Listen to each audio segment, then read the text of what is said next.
Good morning, everyone. My name is Dr. Chinmayanand, and today I am here with T&D session related to surgery subjects regarding FMGE exam.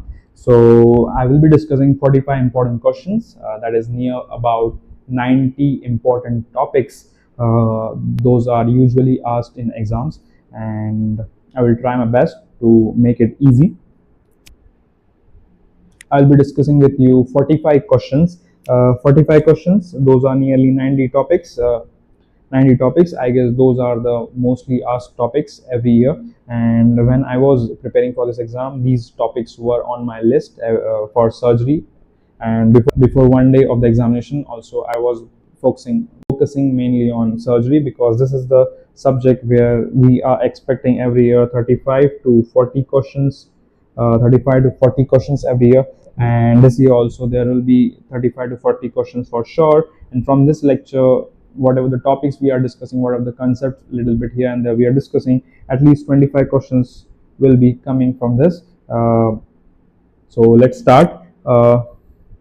First, a patient presented with left lumbar region pain. So left lumbar region pain, after screening, examination, and abdominal radiograph was obtained, and here the image is given. Most likely diagnosis here is, so firstly we have to do the side determination whenever we are seeing any x-ray or any radiograph. So in this case this is left and this is right, and on this image right is also given, so we have to just choose left stuff. So in this case, which kind of calculus is this, how it is looking? For this you should know the little bit details regarding to kidney stones. So we have four types of stones mainly. For one, that is calcium struvite, second and third uric acid, for cystine stones. So in this case we should know the components or content of the stone. So calcium are generally oxalate and phosphorylated stones. Struvite, these are ammonium magnesium phosphate stones. Uric acid, here we have uric acid in this, mostly seen in the gout patients. Cystine, we have cystinuria, that is cystine levels are increased. So precipitation, this is from this question is really asked. In this case, questions can be asked from this as a one-liner. So how many, which are radiopaque or which are radiolucent, and the treatment. For calcium, we use thiazide diuretics or citrate as for like breaking the stones or like making them thin. And then struvite, we have eradicate bacteria. We have to treat the bacterial infection by antibiotics. Then we have uric acid, we have sodium bicarbonate, urine alkalization. This question is related to, I guess, uric acid. It's related to medicine. In this, it's related to here medicine. So one more MCQ extra. Alkalization. These MCQs are related to medicine. So two extra MCQs we have gotten here. Then kidney stones. So radio-opaque and radiolucent, what I have said earlier. So there are few stones. There are two stones. These are radio-opaque. These are calcium stone and struvite stone. These are radio-opaque. You should know the components or the content of these stones and color and shapes. So you can learn from this. These are envelope shape. These are staghorn. These are called as staghorn. So staghorn. And these radiolucent, we have two, that is uric acid stone and cystine stone. These are composed of cystine, yellow or light pink hexagons. These are hexagons. Okay, if possible you can learn this. And rhomboid is for uric acid stones or crystals. So let's come to our question, how it looks like. So probably it looks like a staghorn here. So it's a staghorn calculus. So let's see staghorn. Staghorn, we have struvite calculus, also left renal struvite calculus. This is the answer for this question. This is the explanation you can see. So triple phosphate or calculi it is. Then repeated UTI. So reason, repeated UTI caused by urease producing bacteria like Proteus, Klebsiella, Pseudomonas is a commonly implicated factor. So one question done. Next, coming to the next question. This is, we have a patient present with dysphagia. This abnormality on barium swallow studying filling phase most likely suggests. What does it suggest? So before moving to the esophageal defects, we should know how the stricture and web is, how stricture looks, how web looks, how feline look, and how the diverticulum looks. In case of web, it should look like funnel little bit, and it will be coming like this. So it's like a web. Then in stricture, it comes like this, little bit more narrow, and then like this. So stricture will come like this. Then feline, it will be like tiger skin. alternates will be there, and diverticulum, of course, outpouching. Diverticulum will be outpouching, outpouching of. So in this case, it's a clear cut. It's a esophageal web, but let's see the explanation. So esophageal web, barium swallow slit-like constriction in the cervical esophagus. Esophageal web, feline esophagus, I have already discussed. Hair-like impressions will be there, and narrowing. Diverticulum will be seen as outpouching, that is for stricture will show narrowing, this while diverticulum will be seen as outpouching. That's it, we have discussed it. So moving on to the next question, that is the third question, diagnosis mammography. Diagnosis on mammography. So mammography is in India, it should be performed on a regular basis, like after a few years, after in a particular age group we should perform this, especially greater than 30 years, 30-year age group, it should be performed, especially because it's in India, fibroadenoma is most common cancer, like most common benign tumor, not cancer, most common benign, most common tumor we see is fibroadenoma, and where I am working now, that's GMCH Akola, like in every OT we will be having at least 2 to 3 cases for fibroadenoma, and it's one of the commonest. So but in this case we are seeing how we are seeing this, we are seeing the speculated margins, and it is diffuse one, so it is a cancer most probably. So let's see the explanation. Mammograph shows an irregular apparent mass with speculated margins, and adjacent architecture distortion seen on Byrat's 5. So an investigation of choice for carcinoma breast. So mammography is the screening investigation of choice. So 2 more questions we know here, we are knowing here. So screening investigation of choice is mammography. So this, why I'm writing this, because these are the single liners, or sometime a case will come and at the end they will ask. So this is very important, and here we miss a lot of time, we tend to miss or make a silly mistake, and I have also made some time mistakes, so that's why I'm writing the screening. And then we have investigation of choice, dynamic contrast,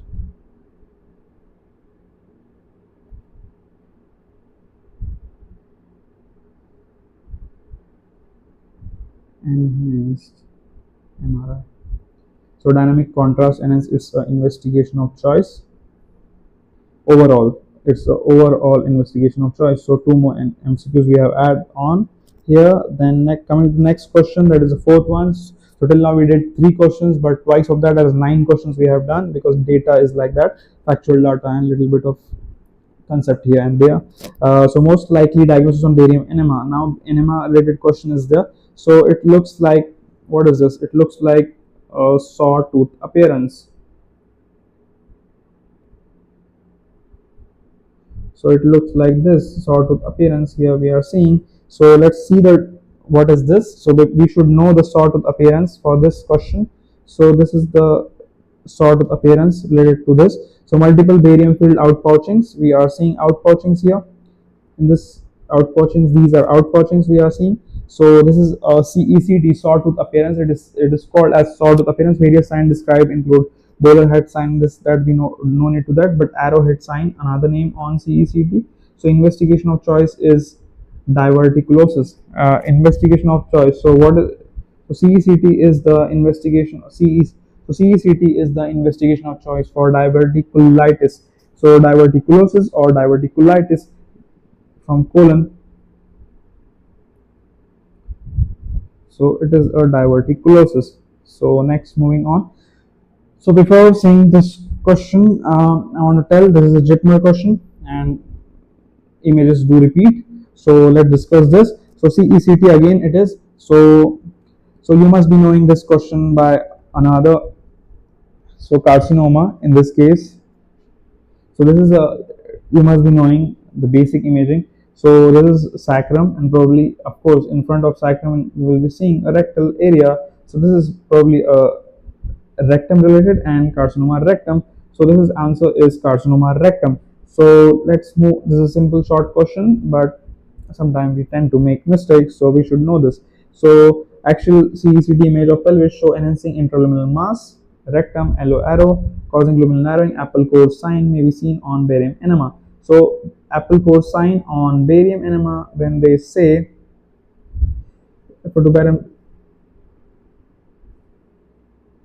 so same we will be seeing in colon. This is apple core sign. This apple core sign is different. One more apple core sign, we have carcinoma esophagus, also apple core sign, but that is in the esophageal area, so abdominal area, but this is in the colon area. So you have to see the image and carefully mark, because here it's nearby pelvic area. So two and one more, that is one more apple core sign we have seen, that is on barium enema. It's for carcinoma rectum. Then we have this question, diagnosis, simple direct question I am giving, but the reason of giving this is we will be discussing one more question related to it, that is small and large bowel obstruction. So we will be discussing both of them. In this case, what we are seeing is simple, that is valvulae conimentis, or what we whenever we dissect small intestine, we see plicae reticularis. During our anatomy years, we have seen this, and on radiograph we see like these lines. So this is 100% small bowel obstruction. So coming to the difference between these two, so while seeing this, we are seeing large bowel obstruction and small bowel obstruction. So small, when it's small bowel obstruction, line crosses all way across the bowel. This is plicae circularis. Okay, plicae circularis, and in this case, large intestine, we see its haustras. So haustra, that is line not fully crossing, it will be like this haustra. So haustras. So this is, and in case of large intestine, it's a peripheral, and in case of small intestine, it is central. So two questions are done. You can read it, and I will be providing this PDF also later, so no need to panic. So next question, moving on to the, so most likely diagnosis is one of the commonest question asked in history of any foreign medical exam or any Indian exam. So this is, of course, it's a diaphragmatic hernia, but we have to see the side again. So this is the left, this is the right, already given. So what should we do in this case? So it is diaphragmatic hernia for sure, but we'll discuss it now in as explanation. How is the explanation? So in explanation, what we'll see, we have two type of hernias, that is Bugdalis and Morgagni congenital hernias. We have diaphragmatic hernia, most common is Bugdalis, and Morgagni is less common. So side, so how to remember the sides? A side is the major thing to remember these hernias. So Bugdalis has LE, and that's why most oftenly LE, that is left, is for Bugdalis. Morgagni has R, so it's a right-sided R. Simple. Morgagni is anterior, and Bugdalis is a posterior. B for Bugdalis, B for posterior or back. So it's learned like this, and mnemonic for this is this. So Bugdalis B, it's big, back and lateral, that is posterior and lateral. Then we have B as bad, that is the prognosis is bad because associated with pulmonary hyperplasia, which is the most common cause of death in neonatal population. Then we have Morgagni hernias, we have discussed. So this is on the left side, so it's left. This must be Bugdalis, and this is the right, probably this must be Morgagni. So let's move on to the next question. Now 35-year-old complaint of fever, severe abdominal pain in epigastrium, epigastrial pain radiating to the back, history of binge drinking, pulse is given 120, BP 90/60, CT abdomen was done. Most likely diagnosis is. So before solving this question, why I have taken this question as example, because there was a question in FMGE 2024 where the plain CT was given, CT scan was given, and normal things were asked. So pancreas they have asked. So what we have to learn is how it looks. So this is the contrast enhanced CT scan of abdomen at level of SMA. So how there is a SMA. SMA is a spinal muscular atrophy. So this is, so related to this we should know the structure. So here is the pancreas, here is a duodenum, here is a gallbladder, then comes the liver, then right kidney, inferior vena cava, then left kidney, and spleen. So we should know the structures. And now coming to the question. So we should know what's the structure, epigastrium. So they have related to pancreas. Of course, it's pancreas. So now acute or chronic, this comes. So we have to see the complaints for this.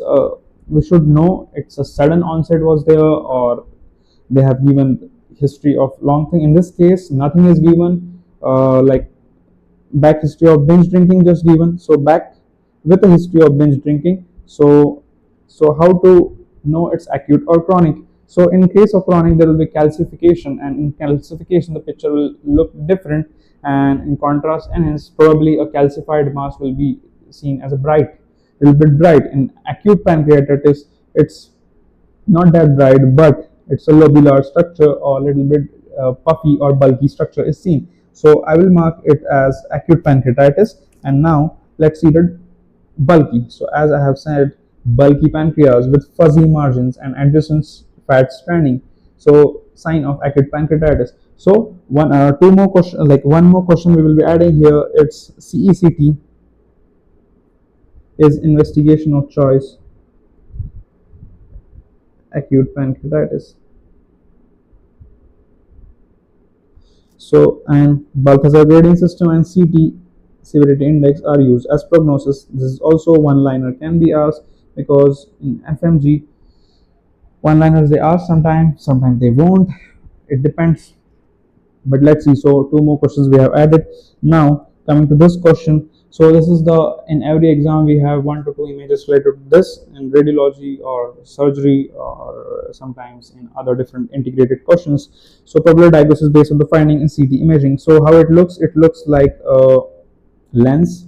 So before discussing this, we should know this different kinds of hematomas. So epidural hematoma.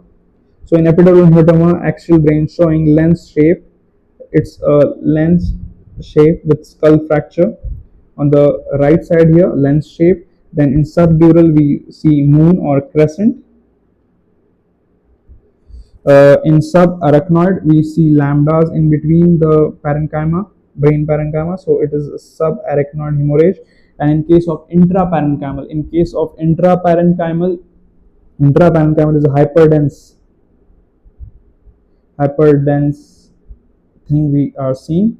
And when this hyperdense becomes a little bit dark, it's called as ischemia. It causes ischemia, and the function of a particular side demean or function loses. Okay, so let's come to the question.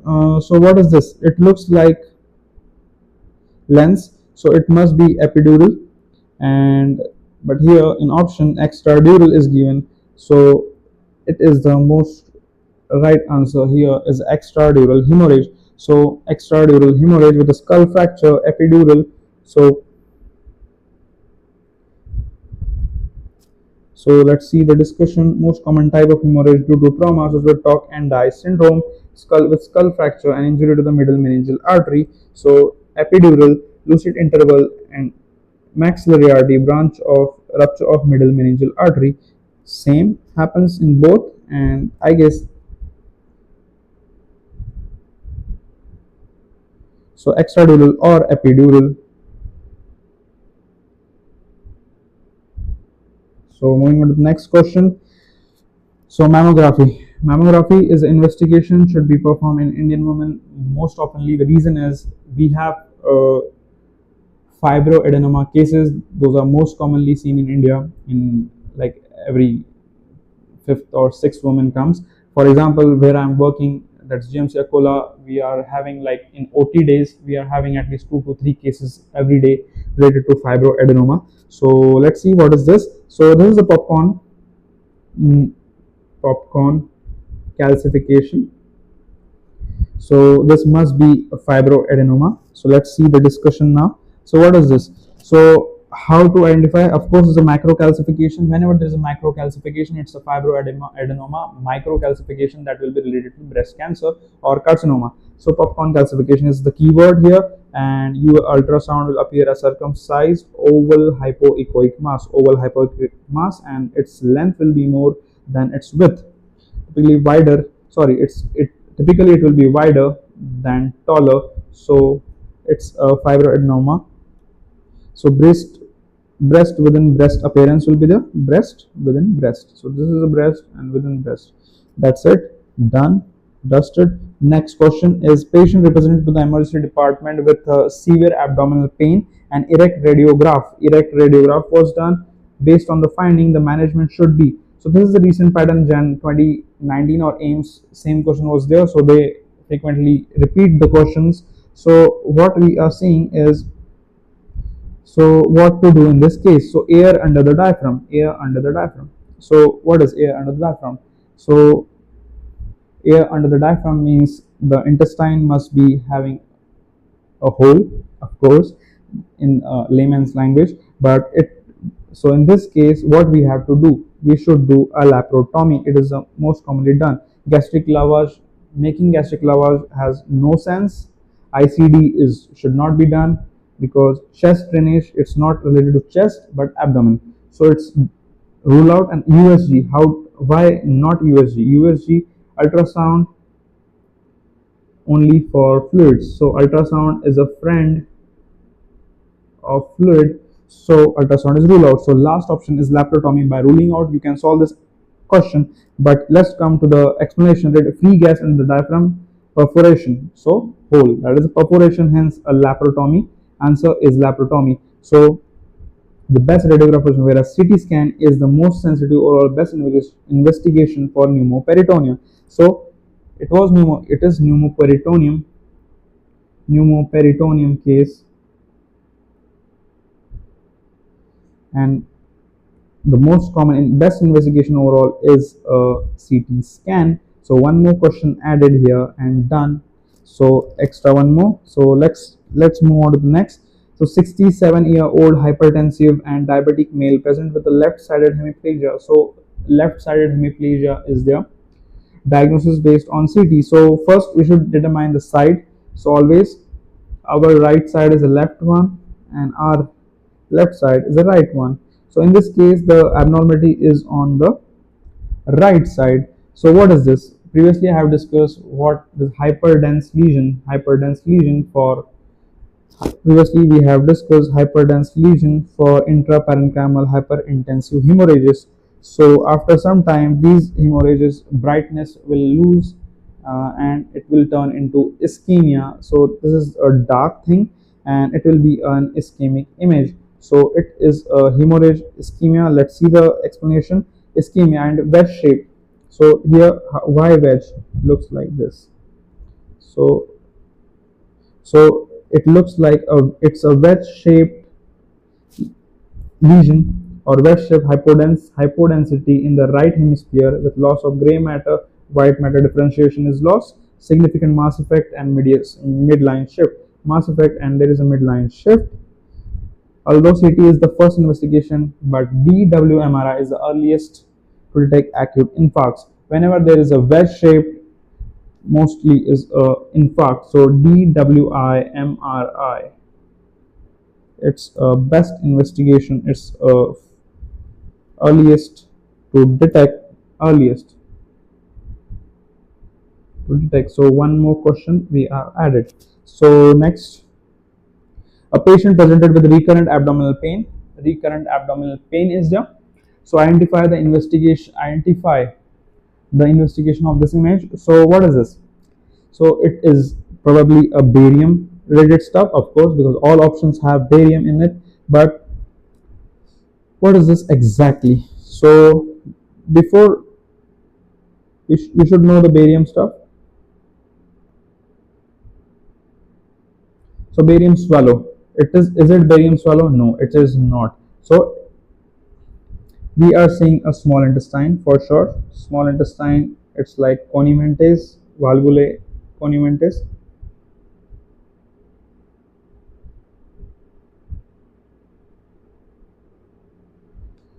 So it must be given from upside. It's like from through mouth it must be given. So it must be a meal.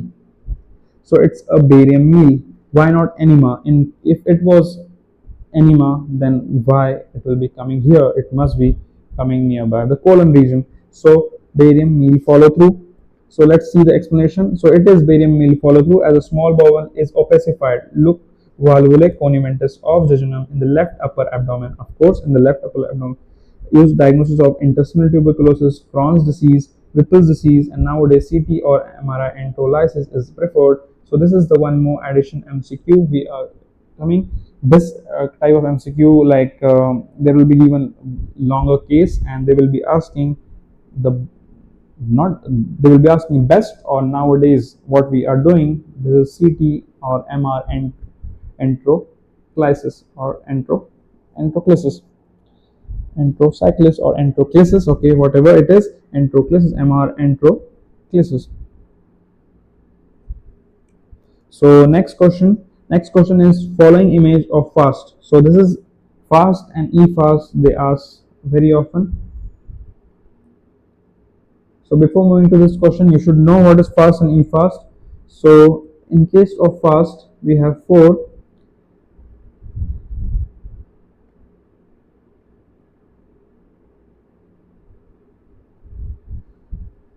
So epigastrium region, so 1, it is the right upper quadrant, then left upper quadrant, then we have suprapubic area, and then we have pericardic area. So along with the pericardic area, we will be adding little 4, I guess we have 4 here and 4. So 4 we will be adding, that is the chest, right upper chest, left upper chest, and then we will be seeing here in lower chest area, and this is lower chest area to see the collection of fluid. So let's see the hypoechoic black dark appearance. So this is the hypoechoic black dark appearance suggests of a fluid collection, probably it, nearby. Okay, fluid suggests of fluid collection, trauma patient. So it must be a positive e-fast. So let's see the discussion. So you can see here Morrison's pouch, hepatorenal pouch, suggests of free fluid in the abdomen. So this is one more MCQ added. In patient abdominal trauma in whom fast is done, the findings suggest of positive fast implies presence of Pneumoperitoneum. Patient in hemodynamically stable CECT abdomen should be done to diagnose solid organ injury. So stable, hemodynamically stable patient, CECT abdomen should be done, organ injury. If patient is hemodynamically unstable, then exploratory laparotomy need to be done. So one more algorithm, this is the algorithm they do. We have algorithms also to learn this, but I have given this explanation here. So when it is a hemodynamically stable, then we will be doing CECT abdomen. When unstable, then we will be doing exploratory laparotomy. So that's it, e-fast and fast stuff. Now coming to this question is also asked very often. Patient complains of incomplete evacuation of urine and frequent micturition. So what is this? So there is a micturition, a frequent micturition is there, and evacuation of urine is incomplete. So before getting into this question, you should know the normal imaging. So this is the Foley's catheter, fossa navicularis, then penile urethra is there, then bulbar urethra, then membranous urethra, then prostatic urethra, and verimontum,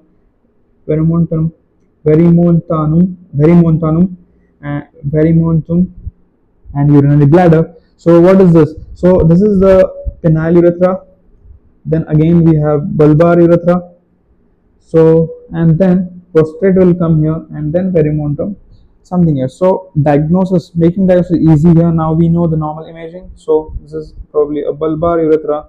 So answer is this. So it's a bulbar urethral stricture. So let's see the, of course it was RGU, retrograde urethrogram. Contrast has been induced into the urethra by cannula passed into the external urethral meatus at the tip of penis. Tight narrowing seen at the level below consists of urethral stricture. So this is done. Concept is done. A little bit of here and there.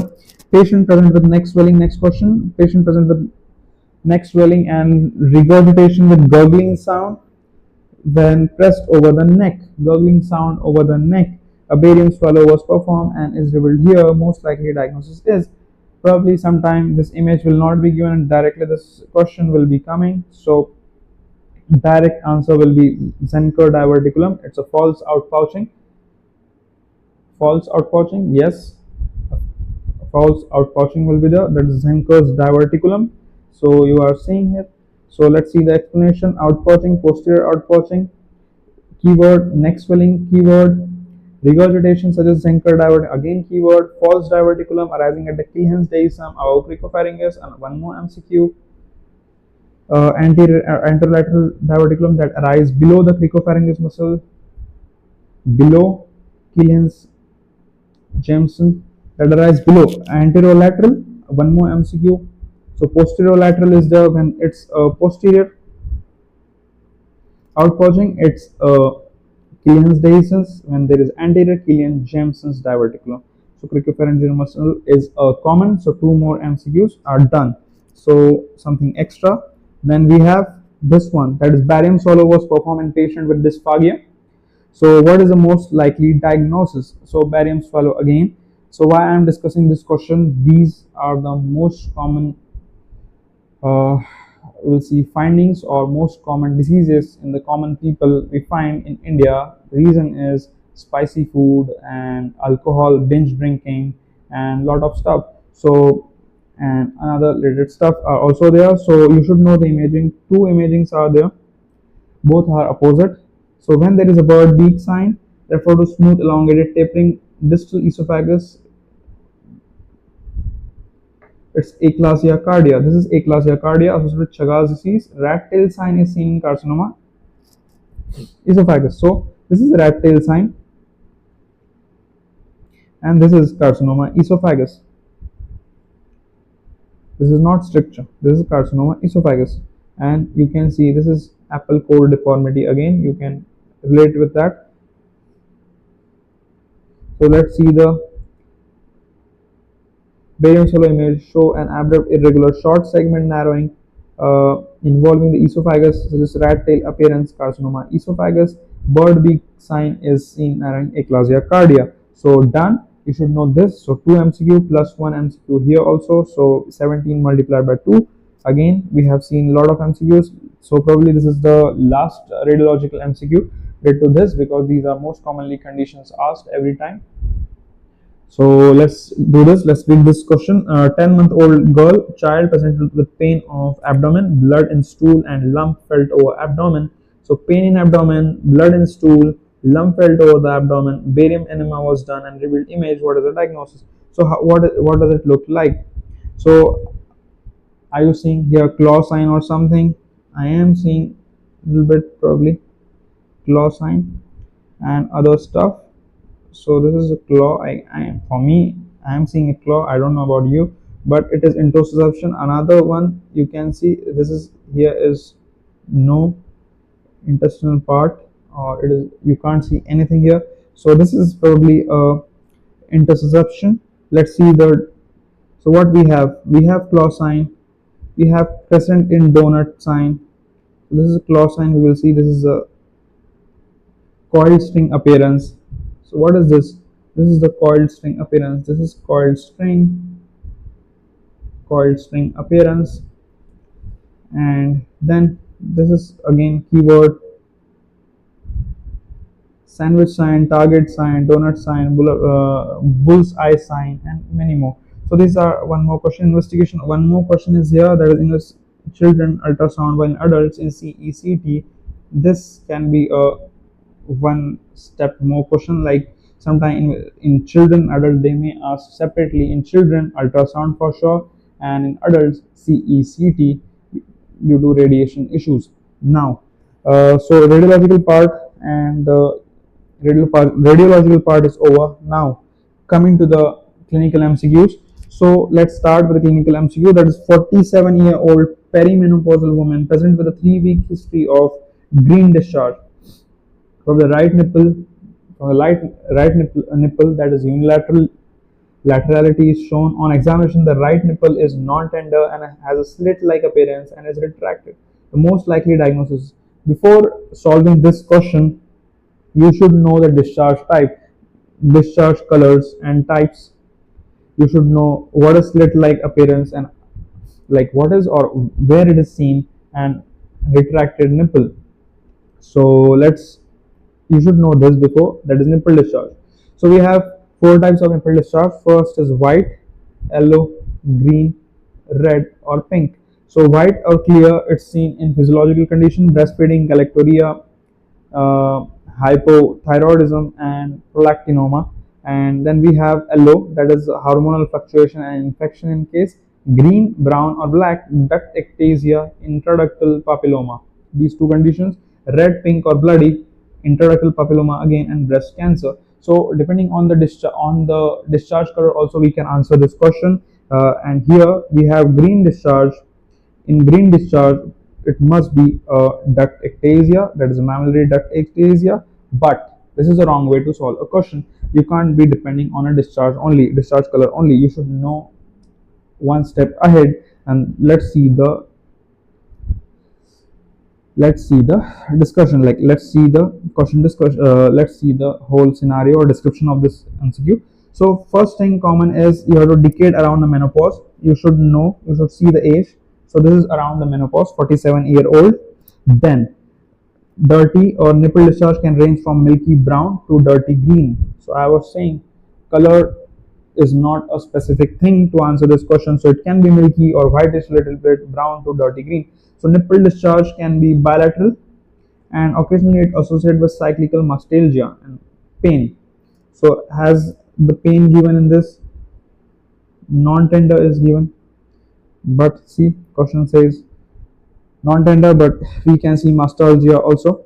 So the history of nipple retraction can cause confusion, leading to clinical to suspect breast carcinoma. Retraction is seen in carcinoma, so confusion can be there. However, presence of slit in the nipple coupled with the color of nipple discharge and perimenopausal age of the patient make most likely a duct ectasia. So nipple discharge and perimenopausal age coupled with color makes it color can be a point here, but you can't rely on it only. So galactorrhea is unlikely here as nipple discharge is usually bilateral. So galactorrhea we have to rule out. We will rule out duct papilloma, duct usually present with blood, duct papilloma, nipple discharge, and periductal mastitis does not usually present with nipple discharge and it's common in women in their 30s. So age is also the factor. So that's why I have given this question in question bank, like in this session, because from this we know we can solve more questions. So even if only one answer is there, but we have solved other questions also, like +3. So we have known +3 also. Sometime if they have given another case scenario, you should answer. You will be answering this question this way, or it will be helpful for you guys to solve this question this way.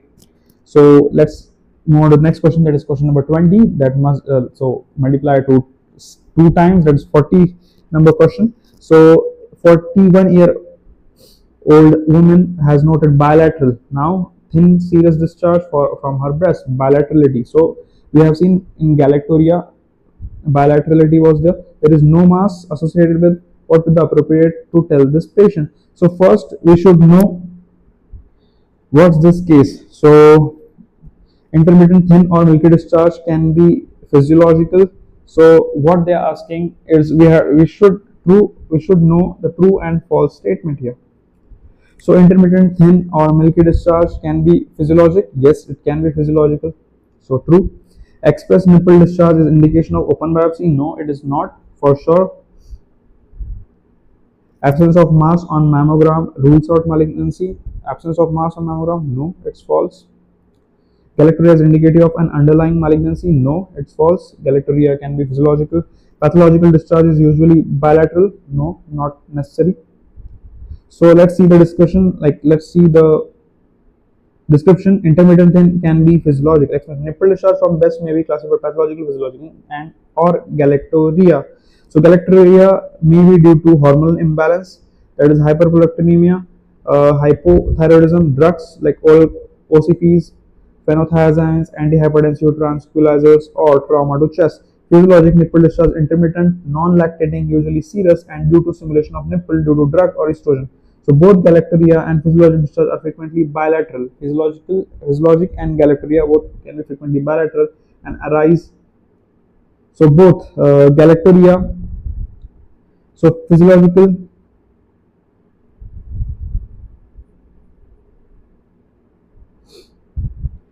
So let's see the description here. So intermittent thin or milky discharge can be physiologic. Okay, this is a true statement. So nipple discharge from the breast may be classified as pathological, physiological, or galactorrhea.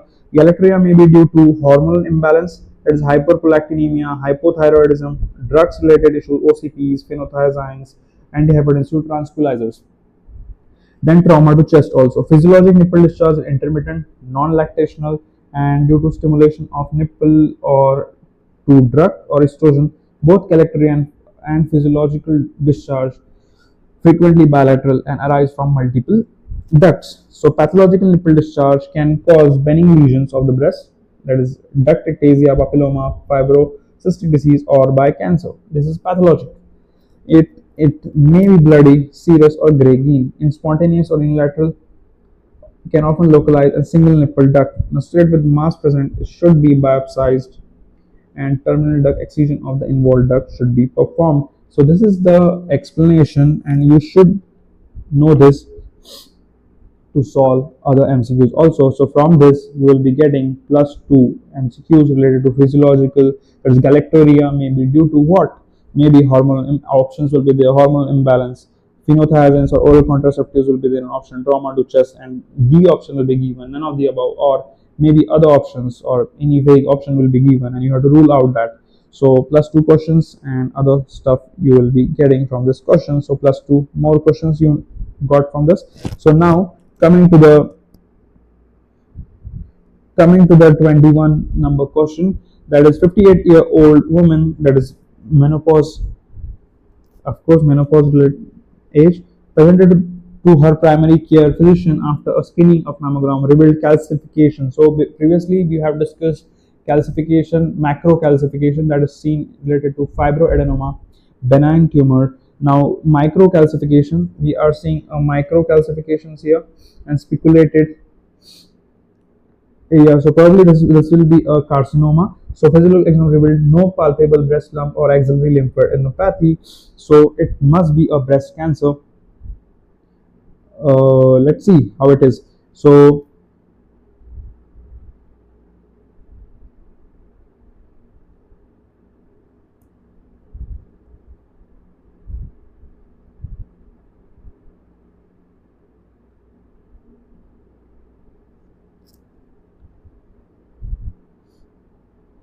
so it is breast cancer, so it must be a breast cancer. So I am going with it, it's a breast cancer since microcalcification.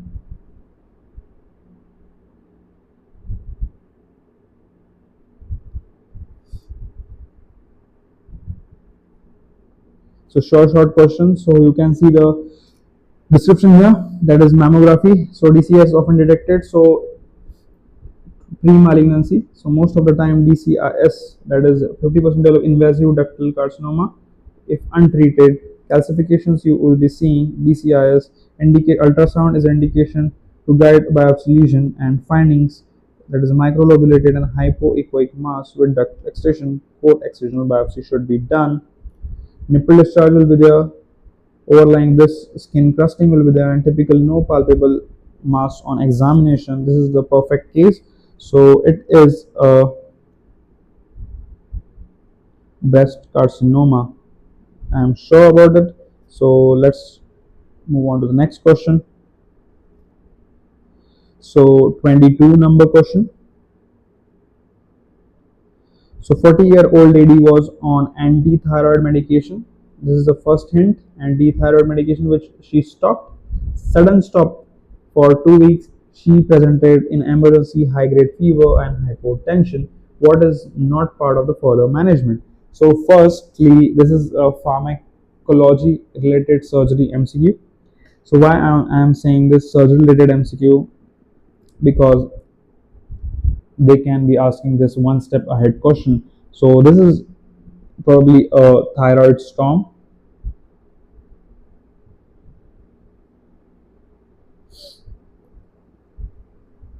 So this is thyroid storm. So in this case you should know the drugs. So which is not a part of, so oxygen. Do we give oxygen in thyroid storm cases? Yes, it is possible to It is possible we should give oxygen than beta blockers. Yes, we should, because that is adenocorticotropic effect will be downgraded by beta blockers. Then radioactive iodine, I guess no. Lugol's iodine we do give, but radioactive iodine we don't give. So let's see the explanation. What is this? So this is the thyroid storm. Answer is correct, but how it came? So predisposing factor for thyroid storm is cessation of anti-thyroid medication. That was given hint in this question. Infection, thyroid or non-thyroid surgery in untreated thyrotoxicosis, trauma in patient with untreated thyrotoxicosis, amiodarone, iodinated contrastation, and radioactive iodine therapy. This causes thyroid storm. And in question, it was given radioactive iodine. So wrong. So we can rule out also, but management beta blockers to degrade the adenocorticotropic effect. Then oxygen hemodynamic support, IV Lugol's iodine will and corticosteroid and PTU will stop the conversion of T4 to T3. So that's why this thyroid storm we use this drug. Lugol's iodine, I guess, bind to excess thyroid hormone and decreases the thyrotoxicosis. So let's move on to the next question. So not next question, but this concept is important here. So you should know the Graves versus Hashimoto thyroiditis findings. The reason for this is because this time, like last Jan exam also they have asked related to Graves and Hashimoto's. Same questions were there, like same related questions were there, and a little bit confusing. So you should know the basics. So what happens in Graves disease? Graves disease antibodies result in stimulation. Graves antibodies are that result in stimulation of thyroid cells and that related to the goiter. In Hashimoto thyroiditis, antibodies result in destruction of thyroid cells. So in Hashimoto, first there will be destruction and that will lead to the thyrotoxicosis. Later it will normalize. Later it will come to normalize and come to normal, and later it will come like more hypothyroidism since cells get destruct. So it will be like this. So it will normal range and then it will come as a hypothyroidism. So Hashimoto has like this curve. In Graves has a single stage, that is hyperthyroidism. Graves has like this. Hashimoto. So one more thing you should know about the symptoms, that is bulging eyes. Exophthalmos will be in Graves. Exophthalmos will be in Graves disease, and Hashimoto thyroid does not cause protrusion of eyes. No exophthalmos. Then pathological findings: hyperplasia will be seen in Graves. Hashimoto will show follicular atrophy. Then another name of Graves we have termed as diffuse toxic goiter. So you can see on radioiodine uptake. That is, this is Graves. Sometimes they will be giving scans. That is RAIU. That is radioactive iodine uptake scans will be given, and they will be asking. It will be like this, and they will be asking what is this. So it will be diffuse toxic goiter or just Graves disease. In toxic and in Hashimoto thyroid is also known as lymphocytic thyroiditis. Lymphocytic, that will be related to pathology. In pathology there will be images, slides will be there, so you can relate with that. So this is toxic multinodular, multiple nodules are there. This is toxic adenoma, and this is normal. And hyperfunctioning or hot nodule looks hyperfunctioning or hot nodule look like this, and it's 10% malignance, isofunction, warm, and cold nodule is uptake is less than surrounding thyroid. So, but it is malignant. Malignant is a cold one, and this is warm one, and this is a hot one. So this you should know this. Basics you should know before going to the exam, because basic questions are asked, and in Jan exam also questions related to this were asked. So let's move on to these are the basic symptoms: hypo and hyperthyroidism. Everyone must be knowing it. Cold intolerance, hypo, decreased sweating, weight gain, constipation, depression, and irritability, irregular and heavy periods, slow heart rate, brittle nails, muscular or joint pain, and puffy face, hypothyroidism. Because since the metabolism is decreased, that's why hyperthyroidism metabolism like spikes up, and so weight loss or weight gain will be there. Sometimes weight gain also, but weight loss is the most prominent. Short and light period, increased sweating, puffy or bulging eyes. Then heat intolerance, that is heat intolerance, nail thickening and flaking, nervous and anxiety, muscle weakness, racing heart, and diarrhea. So this you should know the basic steps. Now coming to the question number 23. So 48-year-old female.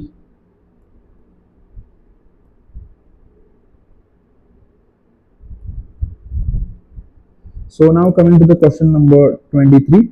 So 48 year female with family history of pheochromocytoma is undergoing laparoscopic nephrectomy for newly diagnosed renal cell carcinoma. The surgeon note an adrenal mass not previously seen on imaging. Manipulation of kidney causes severe hypertension. 225 by 135. The case is aborted with the patient transferred to the intensive ICU for blood pressure management. In this scenario, which of the following biochemical testing most recommended? So we in pheochromocytoma we do plasma 20 that is 24-hour urine catecholamines, 24-hour urine catecholamines, 24-hour urine like. So in pheochromocytoma we do 24-hour urine test, that is, but is it catecholamine or is it fractionated metanephrine? It's a big confusion, and in this case the BP, that's blood pressure, is 225 by 135. So you should know the concept before. So what is pheochromocytoma? Pheochromocytoma is a adrenal cortex, is a tumor of adrenal gland, and it looks like this. In this case, right? So clinical presentation. So spontaneous severe anxiety, signs of increased heart rate and blood pressure. So what we are seeing here, it's a spontaneous. Dopamine will be increasing. Dopamine agitation and psychosis will be there. Non-apparent fight or flight response will be there. Blood and urine labs, catecholamines and metanephrines will be increased. So we have confusion here now. Catecholamines or metanephrines. So let's see. So catecholamine metabolism, dopamine increases and homovalenic acid increases, and in norepinephrine and epinephrine, then vanillyl acid increases. So metanephrine, and so according to this algorithm, what we have, we should test it like this. So complete. So what they are saying, 24-hour urine collection are preferred, of course, but fractionated metanephrines, 24-hour fractionated metanephrines, most specific assay, and plasma-free metanephrine are most sensitive. So plasma-free fractionated metanephrines or 24-hour urinary fractionated metanephrines, this should be among these two, must be the answer.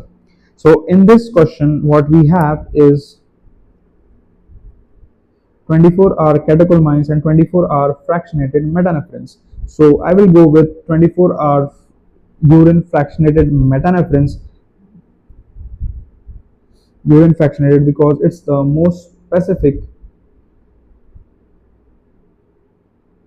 may be used as a first test for low suspicion cases and also as a confirmatory study in patients with a less than two-fold elevation in plasma-free metanephrines, the highly desirable low population.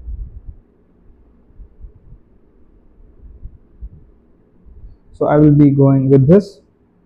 So this is the answer for sure. Okay, so let's move on to the next question. So in this question, if you find I am marking it as wrong, but there will be different opinions, but according to my research, it should be 24-hour urine fractionated metanephrines. So you can comment in the comment section. You can comment down in the comment section regarding this answer, but according to the research and previous year questions also, this answer is this. So let's move on to the next question. That is number 24.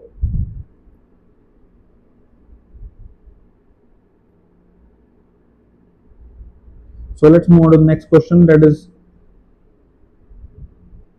number 24 question. So let's move on to the next question, number 24. So 38-year-old woman present to the emergency department with a 1-day severe flank pain. Flank pain. She also notes that she had intermittent watery diarrhea for past few weeks. On physical examination, the patient has a mild abdominal tenderness to palpation. Mild abdominal on physical exam. On physical exam, the patient has mild abdominal tenderness to palpation, particularly in the epigastric region. So epigastric region related to pancreas and upper left quadrant as well as costovertebral angle tenderness. Lab study shows hypercalcemia and ultrasound shows presence of kidney stone. So this is the case. This is a, of course, this is a men's, that is multiple endocrine neoplasia related question. So before going to this, you should know the men's syndrome, how it looks like, or how many types it has. We have type 1, type 2A, type 2B. So this question I have taken because in my exam, that is Jan 24, also there was one question related to men's syndrome. So men 1 syndrome, that is men 1, is related to 3 P's, that is pituitary, parathyroid and pancreatic. So pancreatic, I'm marking this a star because I am thinking epigastric pain related to pancreas here. So for me, currently I am thinking as men type 1 as the answer. Let's move on to the next, type 2A, 2 P's and 1 M, that is pheochromocytoma and parathyroid, and 1 M medullary thyroid cancer. So according to our question, let's see what is the answer. Men type 2B, that is 1P, that is pheochromocytoma. So pheochromocytoma, pheo is common for both of this. So pheo men 2A as well as B. This one more MCQ plus 1. So medullary thyroid carcinoma again plus 1 MCQ, 2 types, and marked node or habitus mucous neuroma. So let's move on to our question. What is this? What they have asked particularly at epigastric region, upper left quadrant, as well as costovertebral angle, kidney related to. So what is this? What should be the answer? Type 2 related, do we have pheochromocytoma? Yes, in the option. Okay. Do we have pancreatic as an option? Yes. So men type 1 or type 2A, among this the answer should be. So in this case, woman present emergency department, severe flank pain. Flank related pain is a kidney related pain. So kidney related stuff. So in this case, we should be going with pheochromocytoma. So 2B, I will be going with 2B. So for me, the answer will be 2, that is men 2 and particularly B.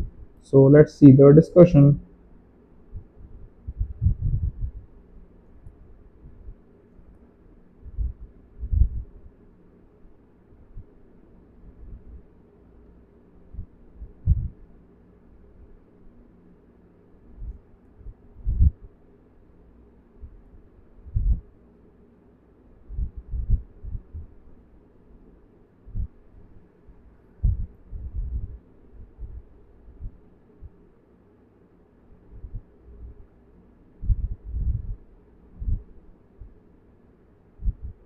So let's come to the next question, that is 24 number question. That is 38-year-old woman present to the emergency department with a 1-day severe flank pain. 1-day severe flank pain. Also notes that she had intermittent watery diarrhea for past few weeks. On physical exam, mild abdominal tenderness to palpation, particularly in epigastric region related to pancreas. It means an upper left quadrant as well as costovertebral angle tenderness. Lab shows hypercalcemia and ultrasound shows the presence of kidney stone. So this must be, there is a confusion here. So confusion created. So kidney or pancreas. So according to this, we should be answering. So severe flank pain, epigastrial region and upper left quadrant, it must be pancreas. So let's move on. So let's see how to solve this question. So for this question, we should know this 3 types, that is men 1, men 2A and 2B. So 3 P's. in men 1A, pituitary, parathyroid and pancreatic. So for now my answer should be men type 1, 2A, 2Ps, that is pheochromocytoma, parathyroid and medullary thyroid cancer. So in this R question there is no medullary thyroid cancer related, so 2A probability gone less. Parathyroid related not given, so parathyroid related stuff not given. Then pheochromocytoma not given, so this is rule out. Men type 2B, 1P, the pheochromocytoma, medullary thyroid no related. So answer is this. So I will go with this multiple endocrine neoplasia type 1. And one more thing I want to add is we got two more MCQs, that is pheochromocytoma is seen in 2A as well as 2B, medullary thyroid cancer is seen in 2A and 2B. So two MCQs we have got. Marfanoid habitus 1 plus 1 and medullary thyroid cancer 2A plus 1. So we have got 5 MCQs here. So with this, so let's see the explanation. So answer is men 1A, that is also called as Wermer syndrome. That is also called as Wermer syndrome. Wermer syndrome, and previous called as carcinoid tumor, rare pheochromocyte as well as tumor. Other parts of digestive tract, non-endocrine, also seen in men 1. These tumor can include these much. Okay, so you have to learn this, but to solve this question, this much thing is enough. If you know this, this is done. So let's move on to the next question, that is 25 number question. So 46-year-old, right? 25. So let's move on to the 25th question. That is 46-year-old man is evaluated for abdominal pain in the right upper quadrant and fever of 1 month duration. He recently emigrated to Mexico. His medical history is unremarkable and he takes no medication. On physical examination, temperature is 37.7, that is 99.9 degree Fahrenheit. Vital signs are normal. Abdominal examination shows tenderness to the palpation of right upper quadrant. Right upper quadrant related to liver then. So let's move. No scale icterus noted, no jaundice. The remainder of examination is normal. Ultrasound of liver shows a fluid containing structure and complex wall consisting hepatic abscess. They have given completely it's an abscess case, hepatic abscess or liver abscess. So laboratory study shows leukocyte count of 10,600 per microliter. Testing of for enta-amoeba histolytica Ig positive. So what is this case? So before knowing this, there are two more differentials with this. So you should know this table. So this table.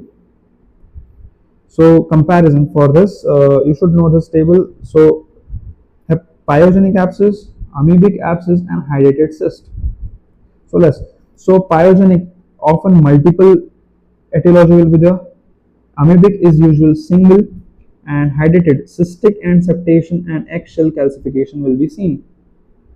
So in our question, what is given? Fluid containing structure, complex wall, consistent with hepatic abscess. So in our question, hepatic abscess or cyst is completely given, and enta-amoeba abscess is given usually single. It's a complete one thing is given. So there was given fluid containing structure, complex wall, consistent with hepatic abscess. Clearly they have made complex one, so probably it is single stuff. So let's see. So it's a single stuff, and enta-amoeba histolytica was again it was a history clincher, or it was a hint for us. So diagnosis for this ultrasound and CT. So we are seeing it's amoebic cyst. This is anchovy sauce or anchovy paste or chocolate sauce is there. So treatment for this we should know: metronidazole 750 mg TID 7 to 10 days, or tinidazole followed by paramomycin, and followed by paramomycin. Another therapy to eliminate intraluminal cyst. So this should be, they have asked this answer. So we have got so they have asked this question. So this is our answer.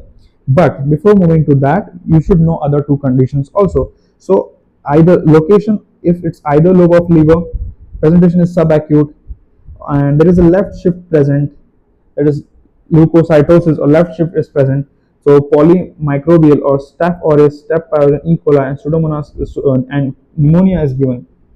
Klebsiella, and like this imaging is given, then its needle aspiration is needed, catheter drainage or IV antibiotics are needed. Then this pyogenic. So multiple pyogenic abscesses or hepatic abscesses in multiple word is given. If it's multiple, so if multiple word is given, then it's a pyogenic abscess. Now, in case of cystic, there hydrated cyst, there will be septation and axial calcification. There are septations and axial calcification is there. So it's clear cut. So you have to do surgery in this case, percutaneous management, drug therapy, observation, and see next WHO stages. So percutaneous management is there. So in this case, it's a chronic. Usually, right hepatic lobe is affected in this case. In this pyogenic, both like either lobe, maybe right or left. And one more, that is leukopenia is there, and mild eosinophilia predominance. It's with hydrated cyst. So and echinococcus is the etiology. So CT or ultrasound is the diagnosis of choice here.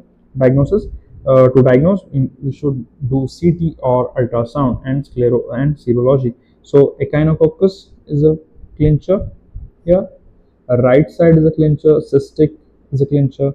In pyogenic, multiple either lobe, left shift present is one more, and these etiologies or culprit pathogen, and this is the same, and here culprit pathogen. So easiest. And this question, so one question, two question, third question, first question,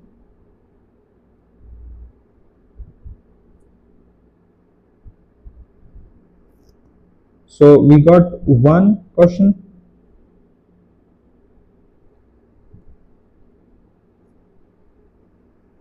so we got more questions, that is first, second, third, fourth, fifth, sixth on imaging basis, then pathogen basis, one more. So from this table at least 10 MCQs can be made. So this table is very high yield, and this question, that's why that was the reason of asking this question here. So answer must be metronidazole and paramomycin. So done with this question, 25th number question. So see how many questions, nearly 60 questions we have done till now. So, or 60 topics we have done till now. So now next question, that is 26 number question. So 68-year-old man undergoes surgery for aortic aneurysm. 20 days later, he brought back to the hospital with upper GI bleed. What is the probable cause of this bleed? So this is one-liner. This was a one-liner asked many years ago. As per my research from Mayo Clinic, I have taken this question, and the reason of taking this question is to discuss the upper GI bleed and lower GI bleed. So before that, you should know what is the upper GI bleed, and before this, you should know what kind of bleeds we have. So this is a direct question. Now the answer is aortoenteric fistula. So here the answer is aortoenteric fistula. So this question has been taken from Mayo Clinic website, and reason of taking this question is to discuss GI bleeds, upper GI bleed and lower GI bleed. Further I will be discussing, but here it's related to esophageal varices and aortoenteric fistula, and aortoenteric fistula is the answer. So let's see the discussion. Why GI bleed after surgery of aortic aneurysm can be fatal, and the first possibility is aortoenteric fistula. So background of GI bleed, what we have: dilated vein that develop within the lining of lower esophagus that results in this. Varicose bleeding is the most common complication. 25 to 40% individual are with varices here. So this burst, and this will result in the upper GI bleed, what we see here. GI bleed for now I will. So for diagnosis, we do upper endoscopy graded based on size of risk and bleeding causes. Direct portal hypertension. Portal hypertension is the most common cause, and usually cirrhosis, portal vein thrombosis, right-sided heart failure, and schistosomiasis. So from this you can expect like 3 questions, 3 MCQs can be made from this is parent MCQ. I will say parent MCQ. 3 more MCQs, so 4 MCQs. So we will discuss is upper GI bleed, and when I will discuss upper GI bleed and lower GI bleed, you will get more clarity on this. So let's move on.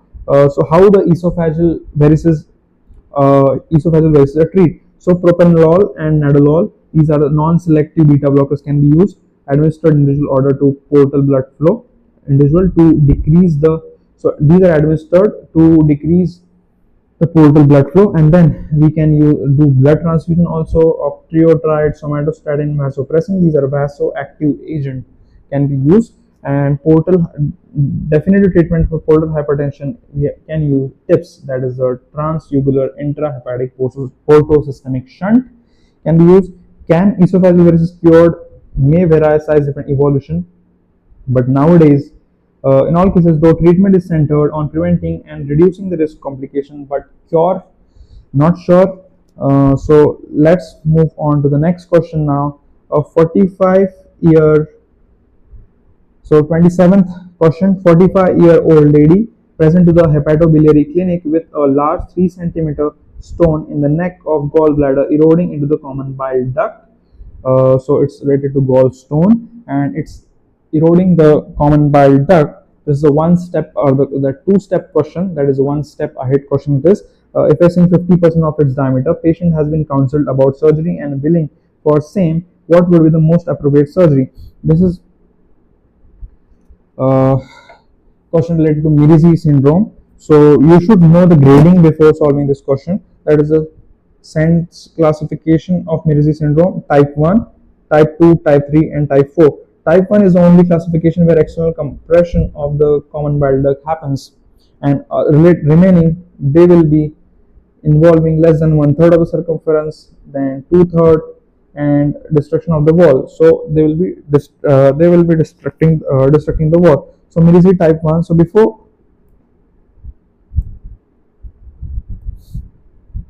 knowing this, so how it happens? So this is the in the neck cystic duct here.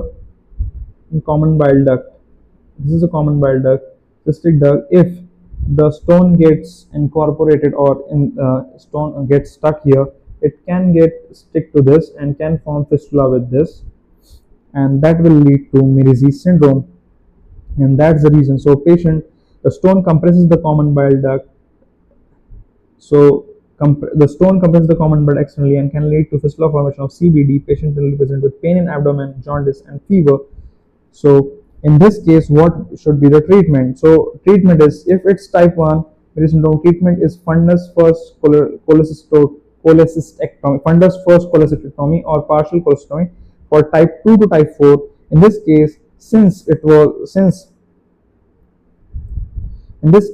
patient has been counseled, and in this case common bile duct, in this case 50% of its, in this case larger than 3 centimeter stone is in the neck of gallbladder eroding the common bile. Eroding, the word is used. So since the eroding word is used, it must be among the type 2 to type 3 type 2 to type 4 category. So we should be doing cholecystectomy and Roux-en-Y hepatico-jejunostomy. So what we will be doing, so we will be cutting here, and here we will be directly make connection between hepatic duct and the jejunum. So this is the surgery, Roux-en-Y.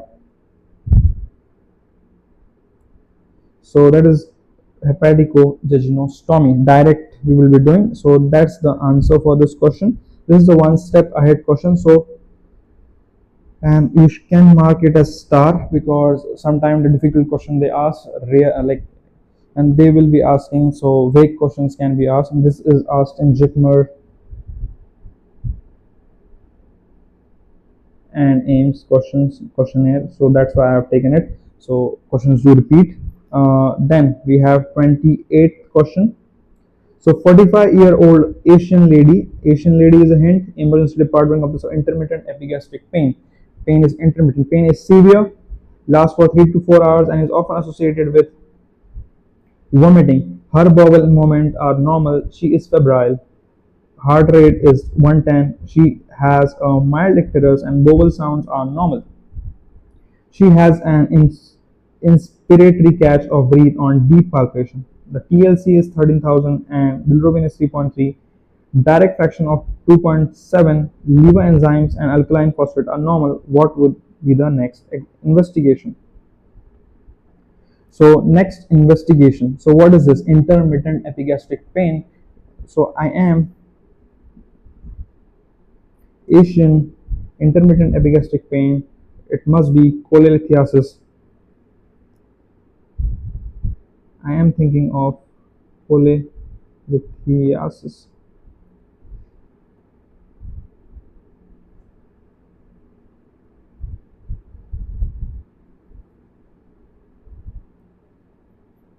So intermittent pain. So I am Asian lady with 3 to 4 hours of intermittent epigastric pain, cholecystitis. So first you should diagnose this case, and now this is the one step ahead question again.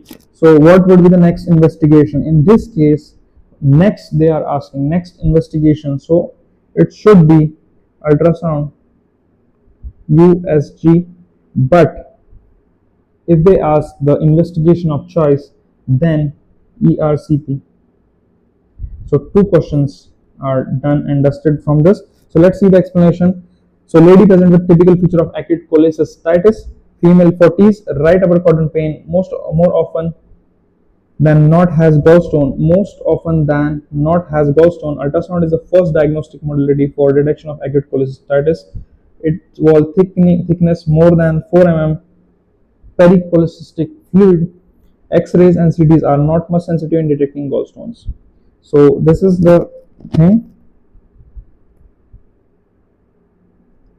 So now this table is very important because this time also in Jan they have asked questions related to this. So acute pancreatitis, you should be doing CT scan,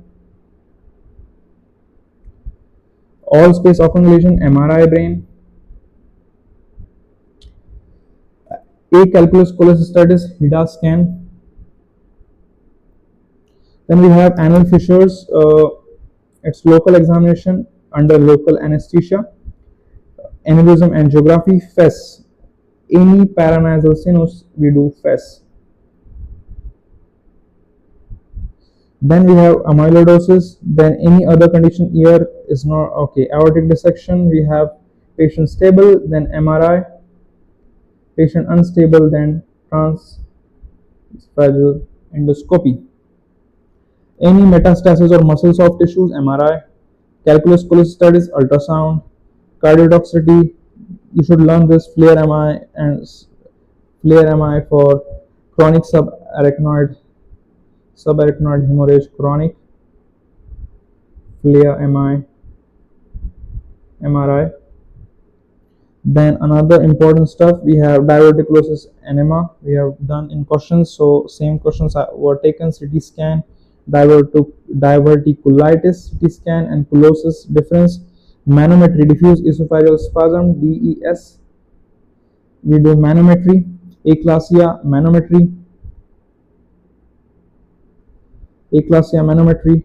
motility disorders. So this is another one more question they ask every time. Manometry is done in diffuse esophageal spasm, aclasia, and motility disorders. Motility related disorder. Down syndrome echo for sure. DCIS mammography, as we have learned earlier. Emergency cases, stable patient, fast.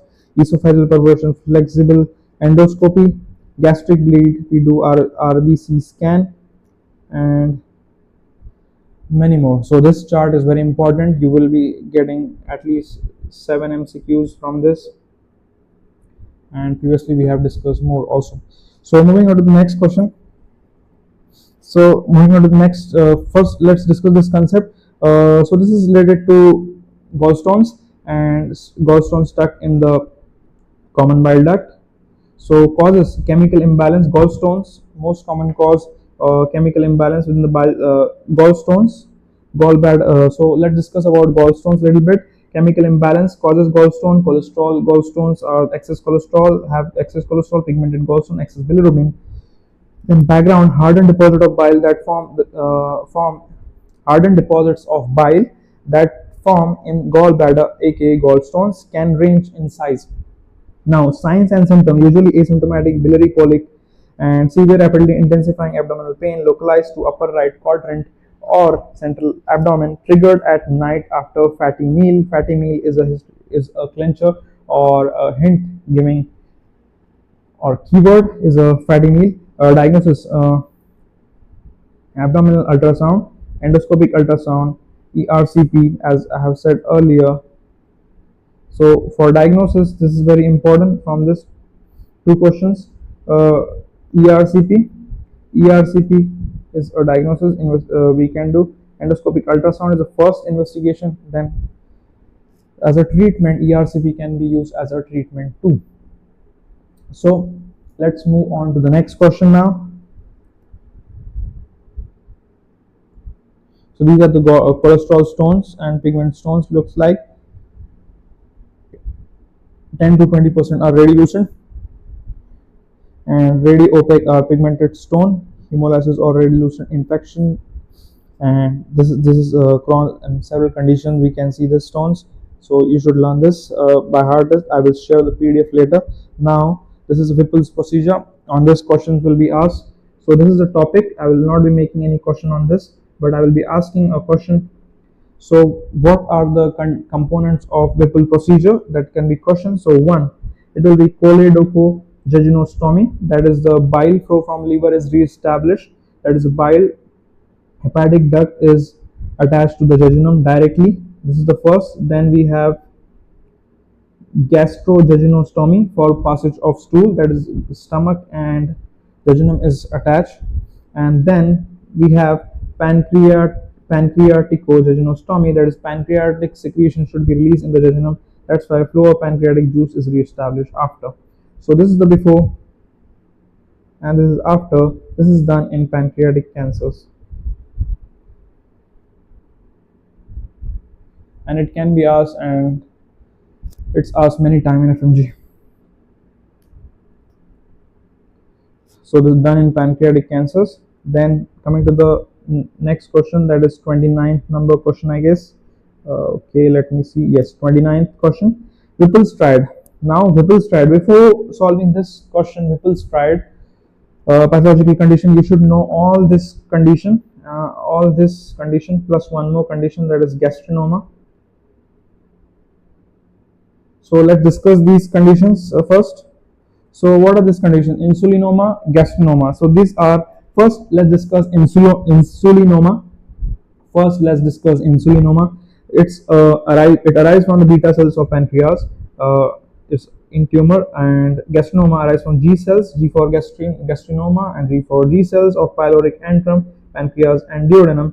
So 90% are benign. 90% of insulinomas are benign, and 90% of insulinomas are benign, and 80% of gastrinomas are malignant. Whipple's triad comes under insulinoma. So Whipple's triad contains symptoms of hypoglycemia, low blood sugar less than 40 mg/% and it relieves with glucose. So this is the Whipple's triad. We have got our answer. So still we will discuss further. Severe peptic ulceration at atypical site, hypergastrinoma will be there. Then site, equally distributed throughout pancreas. Gastrinoma, it's distributed in the Pazzaro's triangle, Pazzaro's triangle, an imaginary space marked by cystic duct, duodenum, and the junction of neck and the body of pancreas. You should know these three boundaries. It can be asked as a separate question. So +1. Then we have investigation for insulinomas is 72 hours fasting test. Insulin is to glucose ratio should be greater than 0.3. Increase C-peptide and intraoperative USG, it's needed. So this can be asked as a single liner sometime. so +1. Serum gastrin level greater than 1000, basic acid output greater than 151, endoscopic ultrasound investigation, this is for gastrinoma, +1. Then management, insulinoma, head of the pancreas if it's involved, then enucleation, body or tail or close to duct, then distal pancreatomy. So this is +2, two more questions. This can be asked in the form of single liners, or it can be asked in the form of clinical case. So then we have in gastrinoma, pancreatic gastrinoma is the enucleation plus peripancreatic lymph node dissection, +1 question.